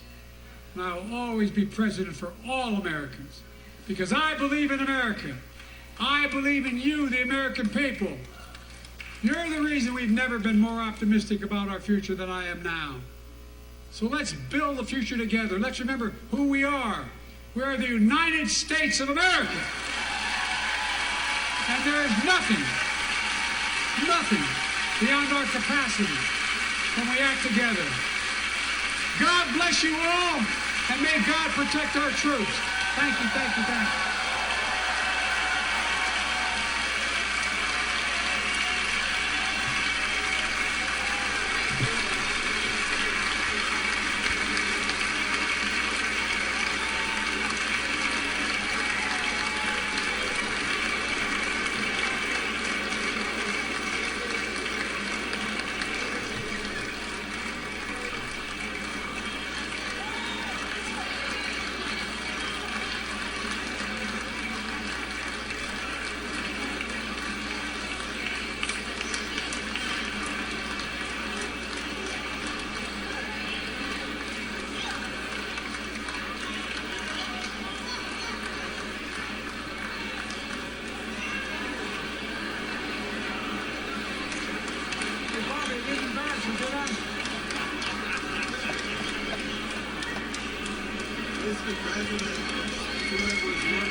You are the Baptist preacher tonight.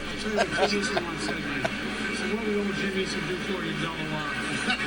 So Mr. Chairman, someplace you'd help or someplace you'd hurt. He looked and he said, I'll come to campaign for you again. Whichever helps. Come on, good job, Rick.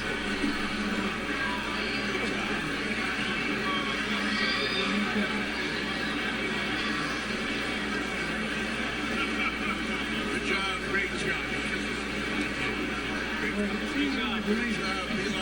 That was a solid debate. Great job.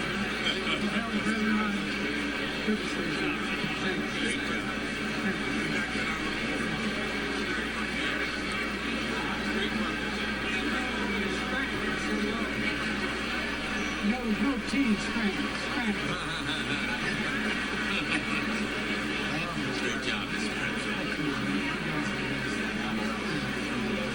Get that halftime ready so y'all can get in there. Let me see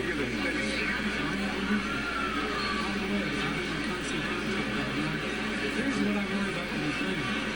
If we pull away, the rest of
He was.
I actually wanted to go that way so I could see the rest of the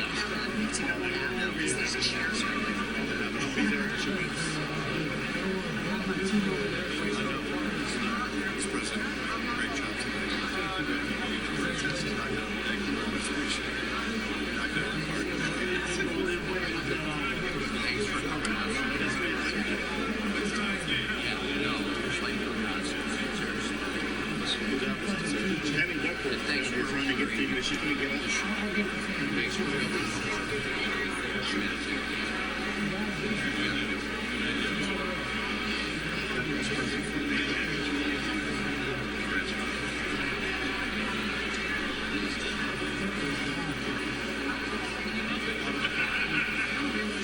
It's going to turn around.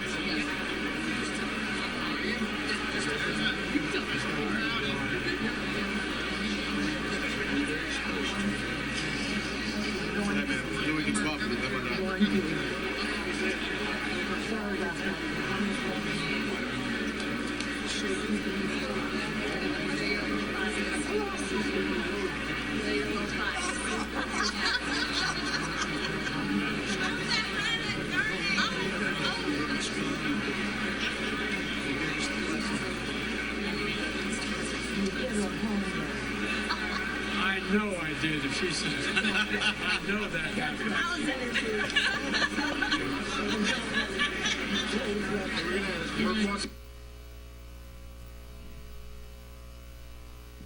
But I didn't want to cut away. You know, I told you, I really admire President Biden. You know, he's a homeboy. So, you know, I just, you know, it's nice to see people speak what they really feel and really believe. You know, that's the kind of people that will cause humanity to thrive.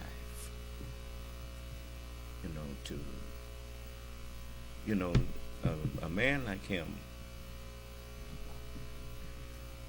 makes you reevaluate yourself and restore what's good inside of you and rekindle that. And that's a good thing. And when you meet people, you know, for instance, when you meet white people like the man who come in here insulting us and that kind of thing, a man like Joe Biden makes that man look, it makes what he did roll off like water off a duck's back. You understand? Because he's being left behind. The world that's coming in is the black man. And the black man is like the sunlight. All the colors that you see in the rainbow or in the spectrum, that's the sunlight. Do you understand? Every human being on this planet, brown, yellow, white, black, and those in between, that's all us. And those who don't recognize that, and those who don't seem to grasp the idea of human family, they ain't gonna be here in a little while. The scripture says, yet a little while, and the wicked shall not be. See, thou shalt diligently seek his place, and shalt not find it. That's in the book of Psalms. What chapter of Psalms is that, Brother Jamal?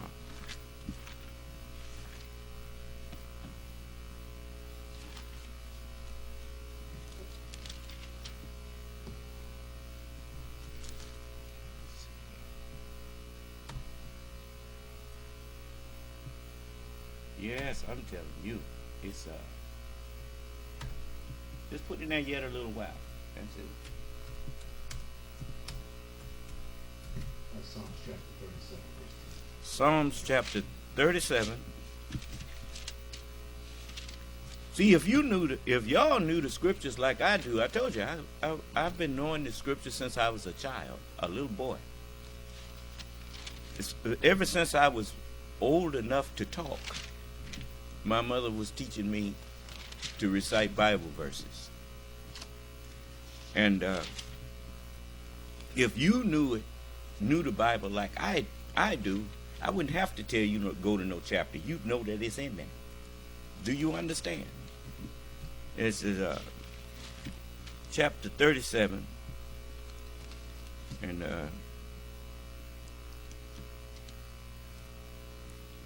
what verse? It says, this is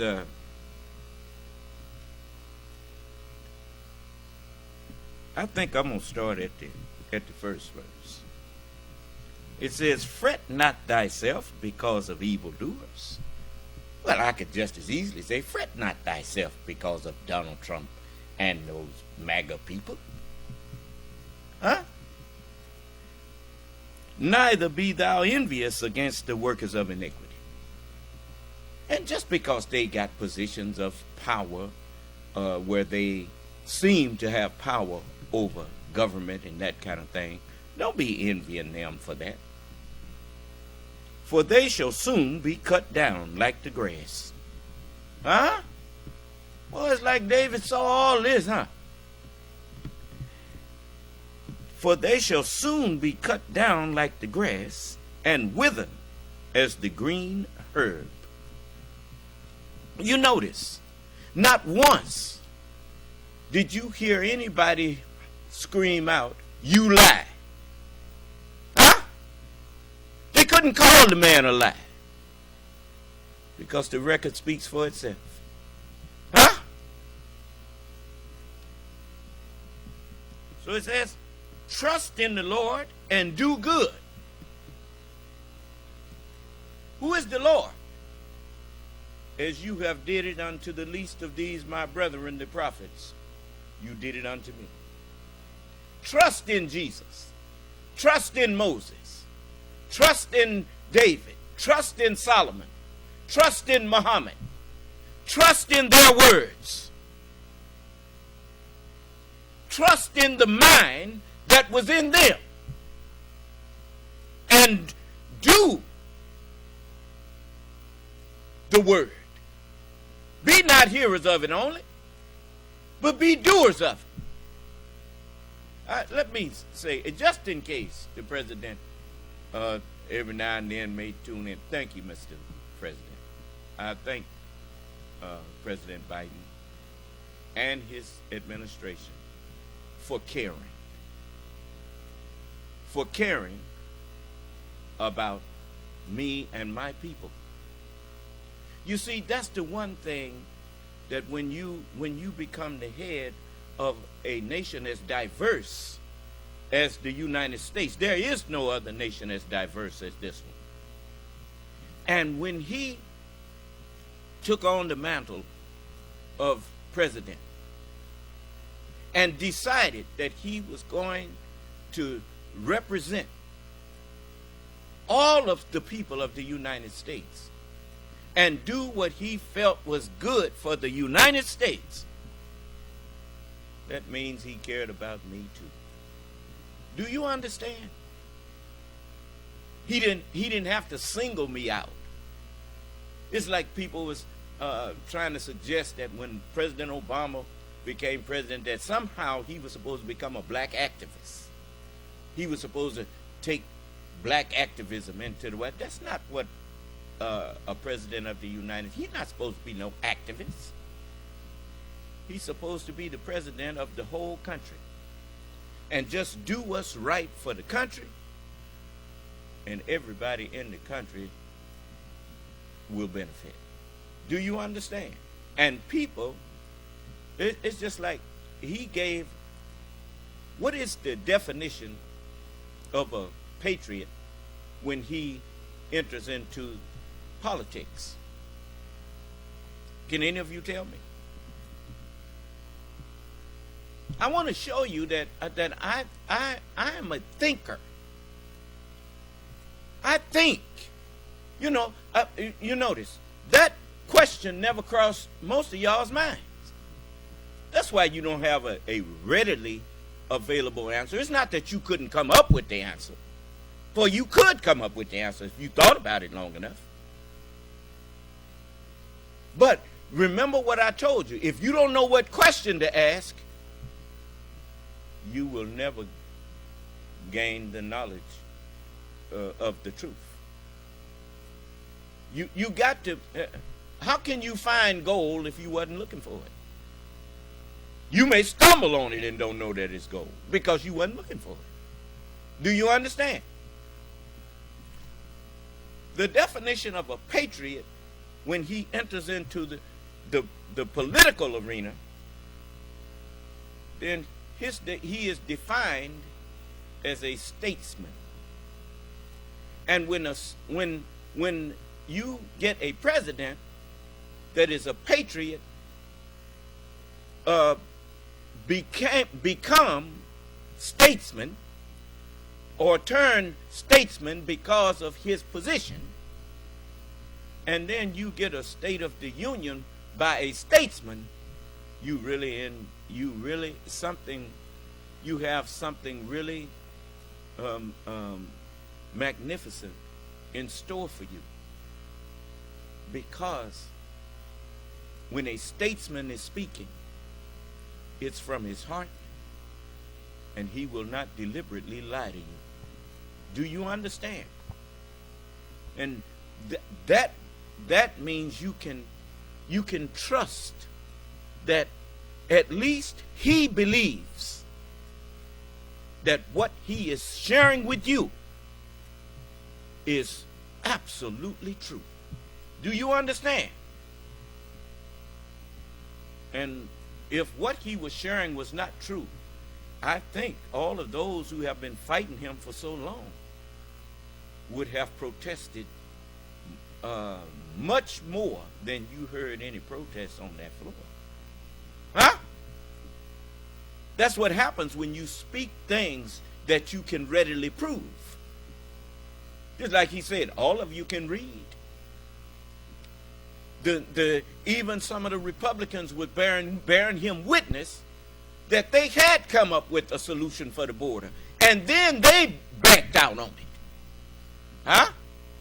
Okay. Now, so it says, trust in the Lord and do good. Regardless to what you see, evil people who have gained a temporary authority in the land, don't follow them. Don't envy them. Don't say, what profit has it that we have walked mournfully for those that tempt God and those who do wickedness. They all set up. They live in laws. Don't say that, because what you're seeing in them is a temporary enjoyment that's headed for a crash. Do you understand? Trust in the Lord and do good. So shalt thou dwell in the land. And verily, thou shalt be fed. David also said, I have not lived to see the righteous forsaken, nor his seed begging for bread. And it says, delight thyself also in the Lord, in the truth. Remember, he had a name written that no man knew but he himself. And his name is called what? Delight thyself in the word of God, and he shall give thee the desires of thine heart. Commit thy way unto the Lord. Surely my prayers, my sacrifices, my life and my death, my way of life and my death is all for Allah. Commit thy way unto the Lord, unto the word of God. Trust also in him, and he shall bring it to pass. Huh? And he shall bring forth thy righteousness as understanding, as the light, and thy judgment as the noonday.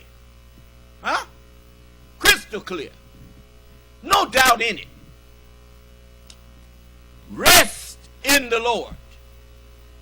Once you enter into belief in the word of God, stop there and stay there. Rest there. Do you understand? You know how to you go in court and they put on their case and they say, the prosecution rests, Your Honor. Huh? Rest what? I rest on everything that I have presented to you here. I have, in my opinion, proved my point. Huh? And it says, rest in the Lord and wait patiently for him to explain everything to you. Fret not thyself because of him who prospereth in his own way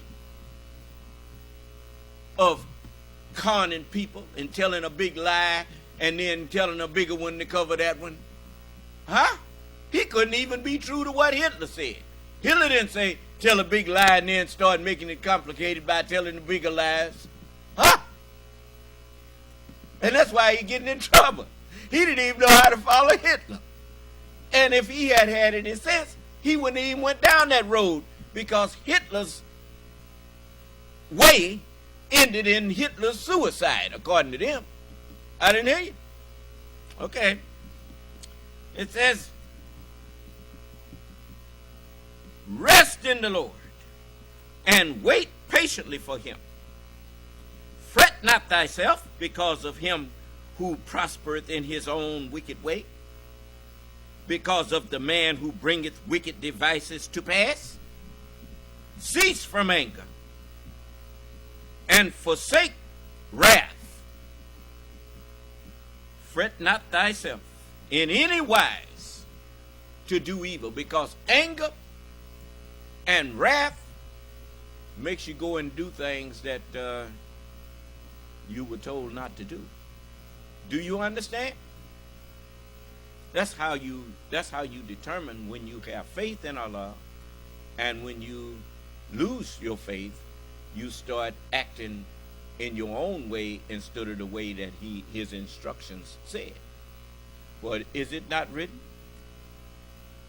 Vengeance is mine, saith the Lord. I will repay. I will repay those people who mistreated you. Do you understand? So it says, cease from anger and forsake wrath. Fret not thyself in any wise to do evil. For evildoers shall be cut off. Yeah. They shall die. What happens? Look at this light that's on in here. You can cut it off. Honey? Because you can cut off the electricity that's flowing through it. Well, Allah can cut off the electrical signal that's making your heart beat. Do you understand? They shall be cut off. But those that wait upon the Lord, they shall inherit the earth. For the meek shall inherit the earth. And just in case you don't know who the meek is, Jesus said, I am meek and lowly of heart. I didn't hear you. So, if you ain't like Jesus, you ain't the meek. But David was like Jesus. Moses was like Jesus. All of the messengers of God was like Jesus. Jesus was like everybody else that was from God.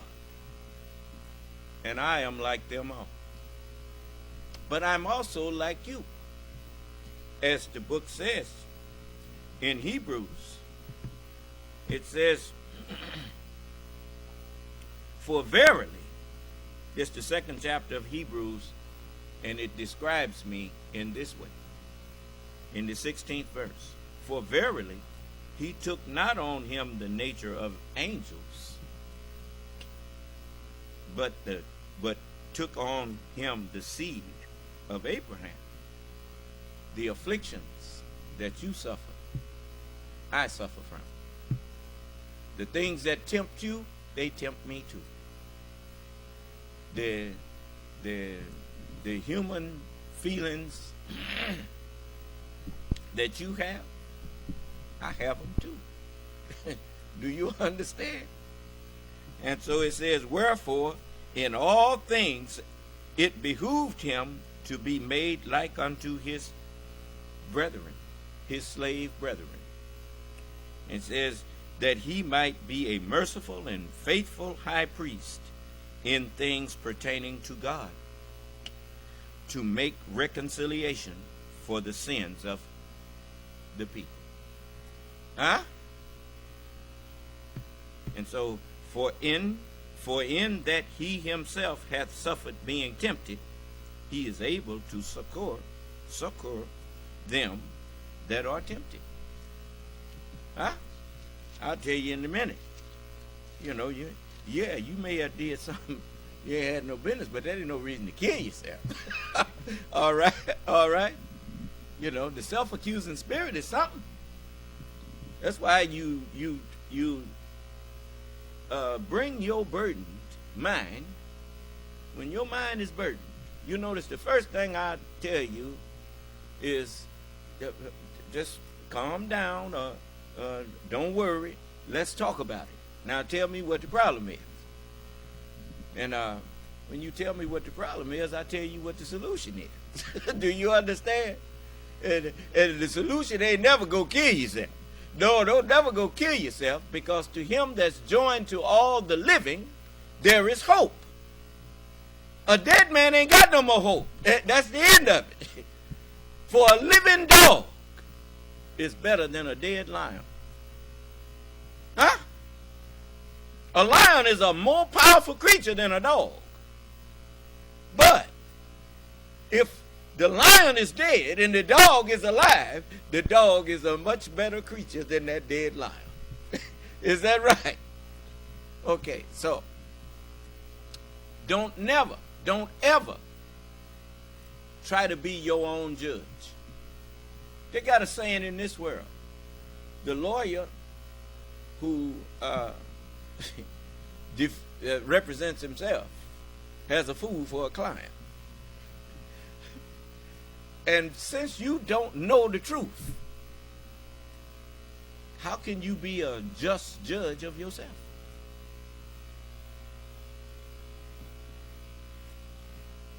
So the person who judges themselves has a fool for a judge.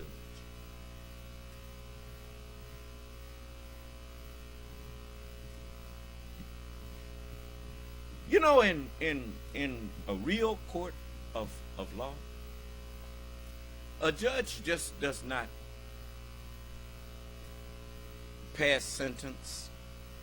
Judges are given some leeway sometimes. Sometimes a judge will pass a sentence and then suspend it, because he sees something in that person that has been found guilty that may tell him that I don't need to send this person to jail right now. I think that this would be an admonishment to them. And the judge would say, I'm giving you 5 years and I'm going to suspend it. Now don't let me see you back in here. Do you understand? It's the same as telling that when Jesus told that woman. He said, woman, where's your accusers? They're about to stone her. And when Jesus found that she was guilty of what they said, he said, well, he among you that's without sin, cast the first stone at her. And then he made them be judges of themselves, since they know so much all sin is worthy of death. That's what the book said. Now I don't see y'all ready to stone yourselves. And so they threw the rocks down. And Jesus told her, well, okay, where are your accusers? And she said, none, Lord, they left. He said, well, neither do I accuse you. Now you go on and don't do that no more. Do you understand? So, if the law does not help man be better, then that law is unnecessary. Do you understand? You know, we don't become servants of the law. We become servants of God. And the only way you become a servant of God is that God has to first enter into you. God is the truth. And so, in order for the truth to enter in, after you've been in a world of liars and falsehood, when truth comes, grace must come with it. Because you need time to hear it, understand it, and weigh it against what you have been believing in. and then make an informed decision about whether this truth that you are hearing will make you a better person and bring you into a better state of existence. And that takes time for you to learn. That's why the messenger said that some of the devils will stick around for another 1,000 years. They won't go beyond that, but 1,000 years. Took 6,000 to get like this. Take 1,000 to get you straight. Okay? So this is it says, for evildoers shall be cut off, but those that wait upon the Lord. Why? Because when the Lord gets here, he will put the mind in you that will change your whole state of being. The state of any human being is determined by the state of their mind. And so, let this mind be in you that was also in Christ, in all of the prophets. For you notice, in order for the mind of engineering to get in you, it didn't just get in you from one professor. It got in you from a school of engineering professors. And each one of them gave you a little bit of that course. You notice, when you eating, they call it courses. You get a course of, you can say, I want to start with my salad. That's the first course. And then they say, the waiter may come back and say, are you ready for your main course now? And then when you're ready for it, then you get the plate with everything on there that you wanted to eat. Is that right? Well, when you go to school, they give you courses to eat mentally. Do you understand? And by the time you finish, you're supposed to be full of all of the courses. And then they give you your degree or your diploma. Huh? All right. So, the messengers of God brought parts. Courses are parts. And now we prophesy in part. Ain't that what Paul said? Okay, so each one of them brought a course. And Paul even said, I have finished the course. Huh? All right. With all of his letters to the Corinthians and the Thessalonica, and all of these, his letters to the different peoples that he went to. You got those letters now. Huh? You got the Gospels of Jesus. You got Jesus' course. You got Isaiah's course. You got Jeremiah's course. Well, now the teacher of those courses is standing here talking to you. You waited, those who waited for me, as the book says,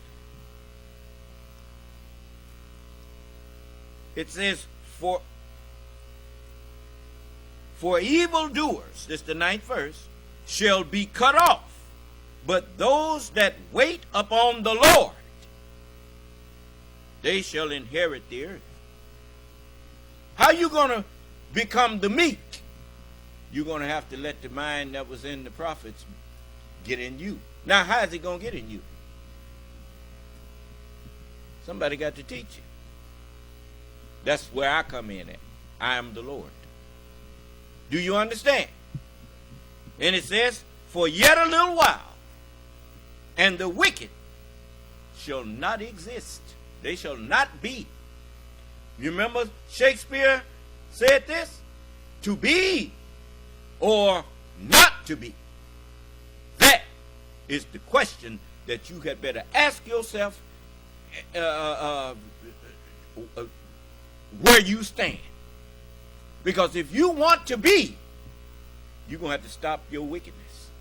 Do you understand? Yet a little while, and the wicked shall not be. Yeah. Thou shalt diligently consider his place, and it shall not be. You won't be able to find nobody that's wicked. But the meek shall inherit the earth. And there's your answer. You inherit something after somebody else is dead. I ain't hear you. I think I'm going to leave it right there.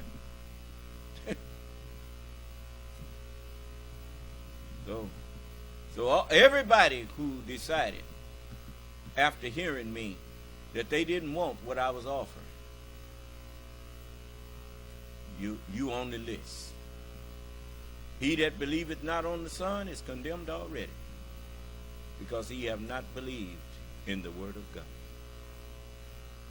Do you understand? I brought you the word of God. I offered you $50,000 if you could prove, and my life. I offered you $50,000 and my life if you could prove that I'm not teaching the truth. People on the thing, the platform called Truth Social,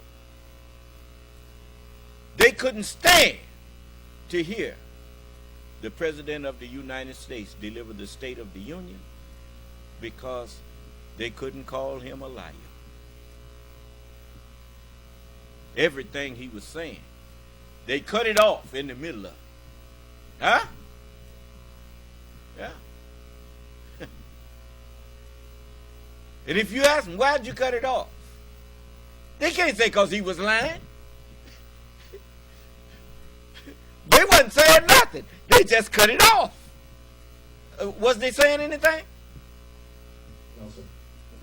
They just blocked it. Yes, sir. Yeah. I knew they was going to block it. But I got it started on that. And that's what I wanted to do. And it served the purpose to show you what kind of heart and mind was in them. When you turn your back on someone who is speaking the truth, it is clear, it becomes clear that it is not truth that you are seeking. You are manifesting that you are the enemy of the truth. Do you understand? There you go. So, it's just like me. I can't sit up and listen to Donald Trump in a bully pulpit where you can't talk back to him because he's a liar. And I just can't sit and listen to somebody tell one lie after another, after another, after another. I can't sit there and sit through that because I am a seeker of truth. If you get my attention, you are holding my attention, and I'm giving you my attention because I'm listening for truth. If what you're saying is not truth, I will soon leave if I cannot talk back and forth with you. Do you understand? So, it's just like you who come in here with me. I give you the chance to talk back and forth with me. That's because I know I'm speaking the truth. I don't fear who's going to come in here and challenge something that I said. I wouldn't have said it if I couldn't prove it. I told you. I'm not you. You say things that you can't prove. You speak of your beliefs as though they are facts. And all they are your own beliefs. And everyone is entitled to their own beliefs, but not their own facts. You heard that from the white man. He told you that. So you've seen it. It says, the wicked plotteth against the just, and gnasheth upon him with his teeth. The Lord shall laugh at him. for he seeth that his day is coming. You see me laughing at him all the time. I did hear you. See? Now, this was written before I even read it. I was doing it. Huh? You see me laugh at him all the time, don't you? Yeah. Because I see what's coming to him.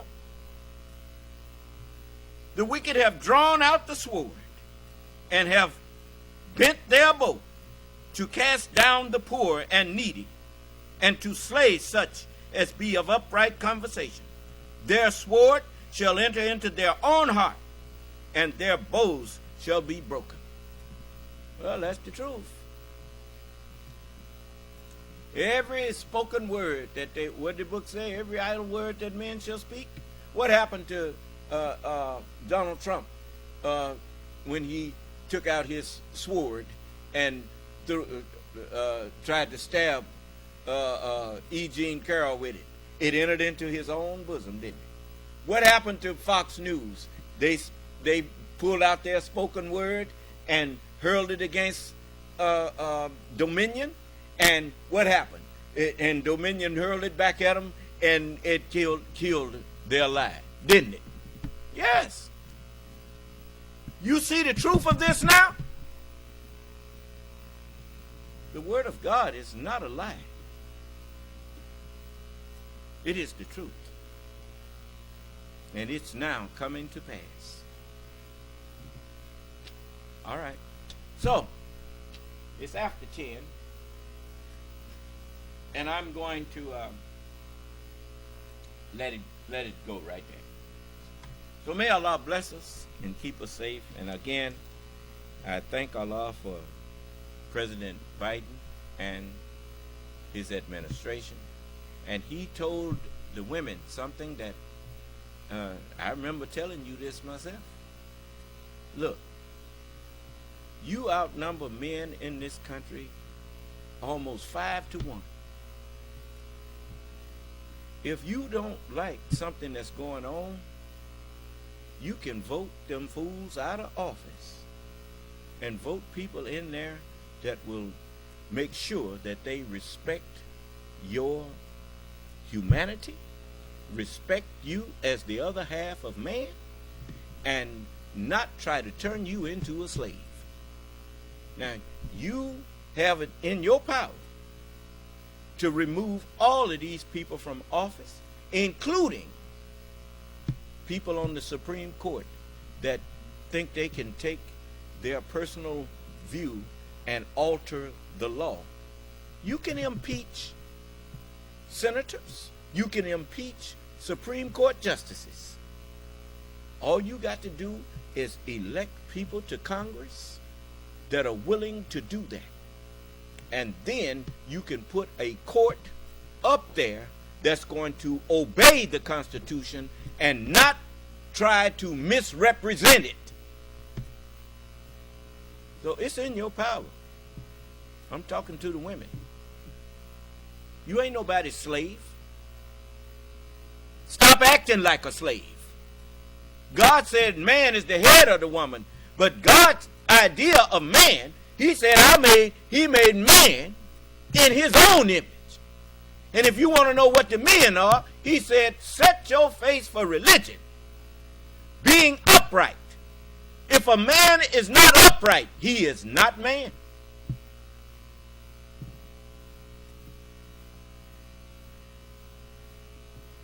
The nature made by Allah, in which he created men. Do you understand? The whole duty of man is to fear God and keep his commandments. Where did God command the woman to be your slave?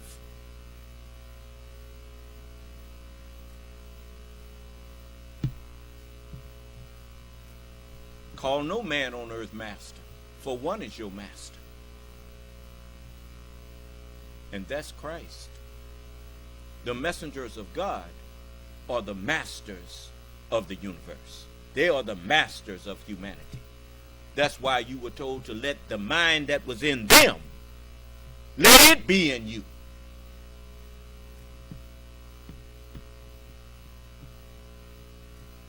Jesus showed you that the woman ain't your slave.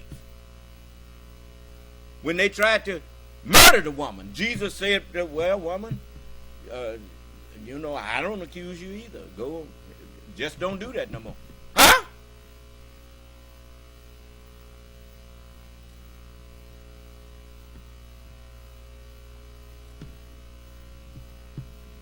You have a duty to obey the man of God. But you ain't got no duty to obey the man of the devil. Submit yourselves therefore unto God, and resist the devil, and he'll flee from you.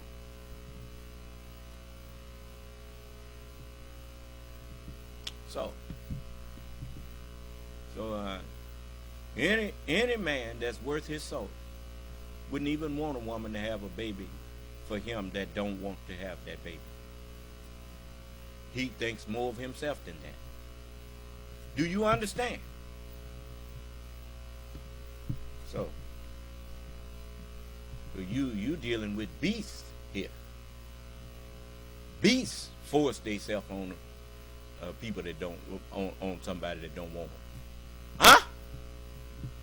Rape. No.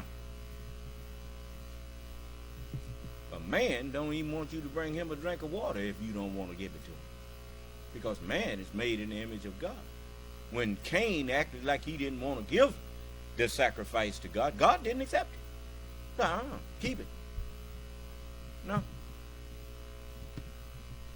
No. What I give you, I give it because I want to and because I love you. If you don't love me back, well then keep what you got. I'll get along without it.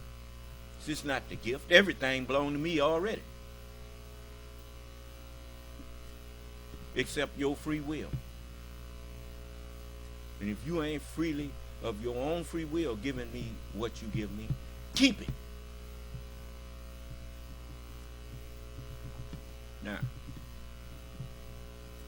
Now anyway,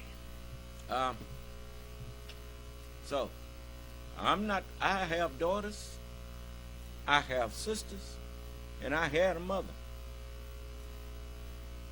And I would not stand for you making my mother your slave, or my daughter, or my sister. No, she ain't your slave. She's free. And if everybody ain't free, ain't nobody free. So, but you always got these devils walking around here thinking they supposed to enslave people because they some lazy, trifling people. So, I'm offering them a chance to change. That offer is going to be withdrawn pretty soon.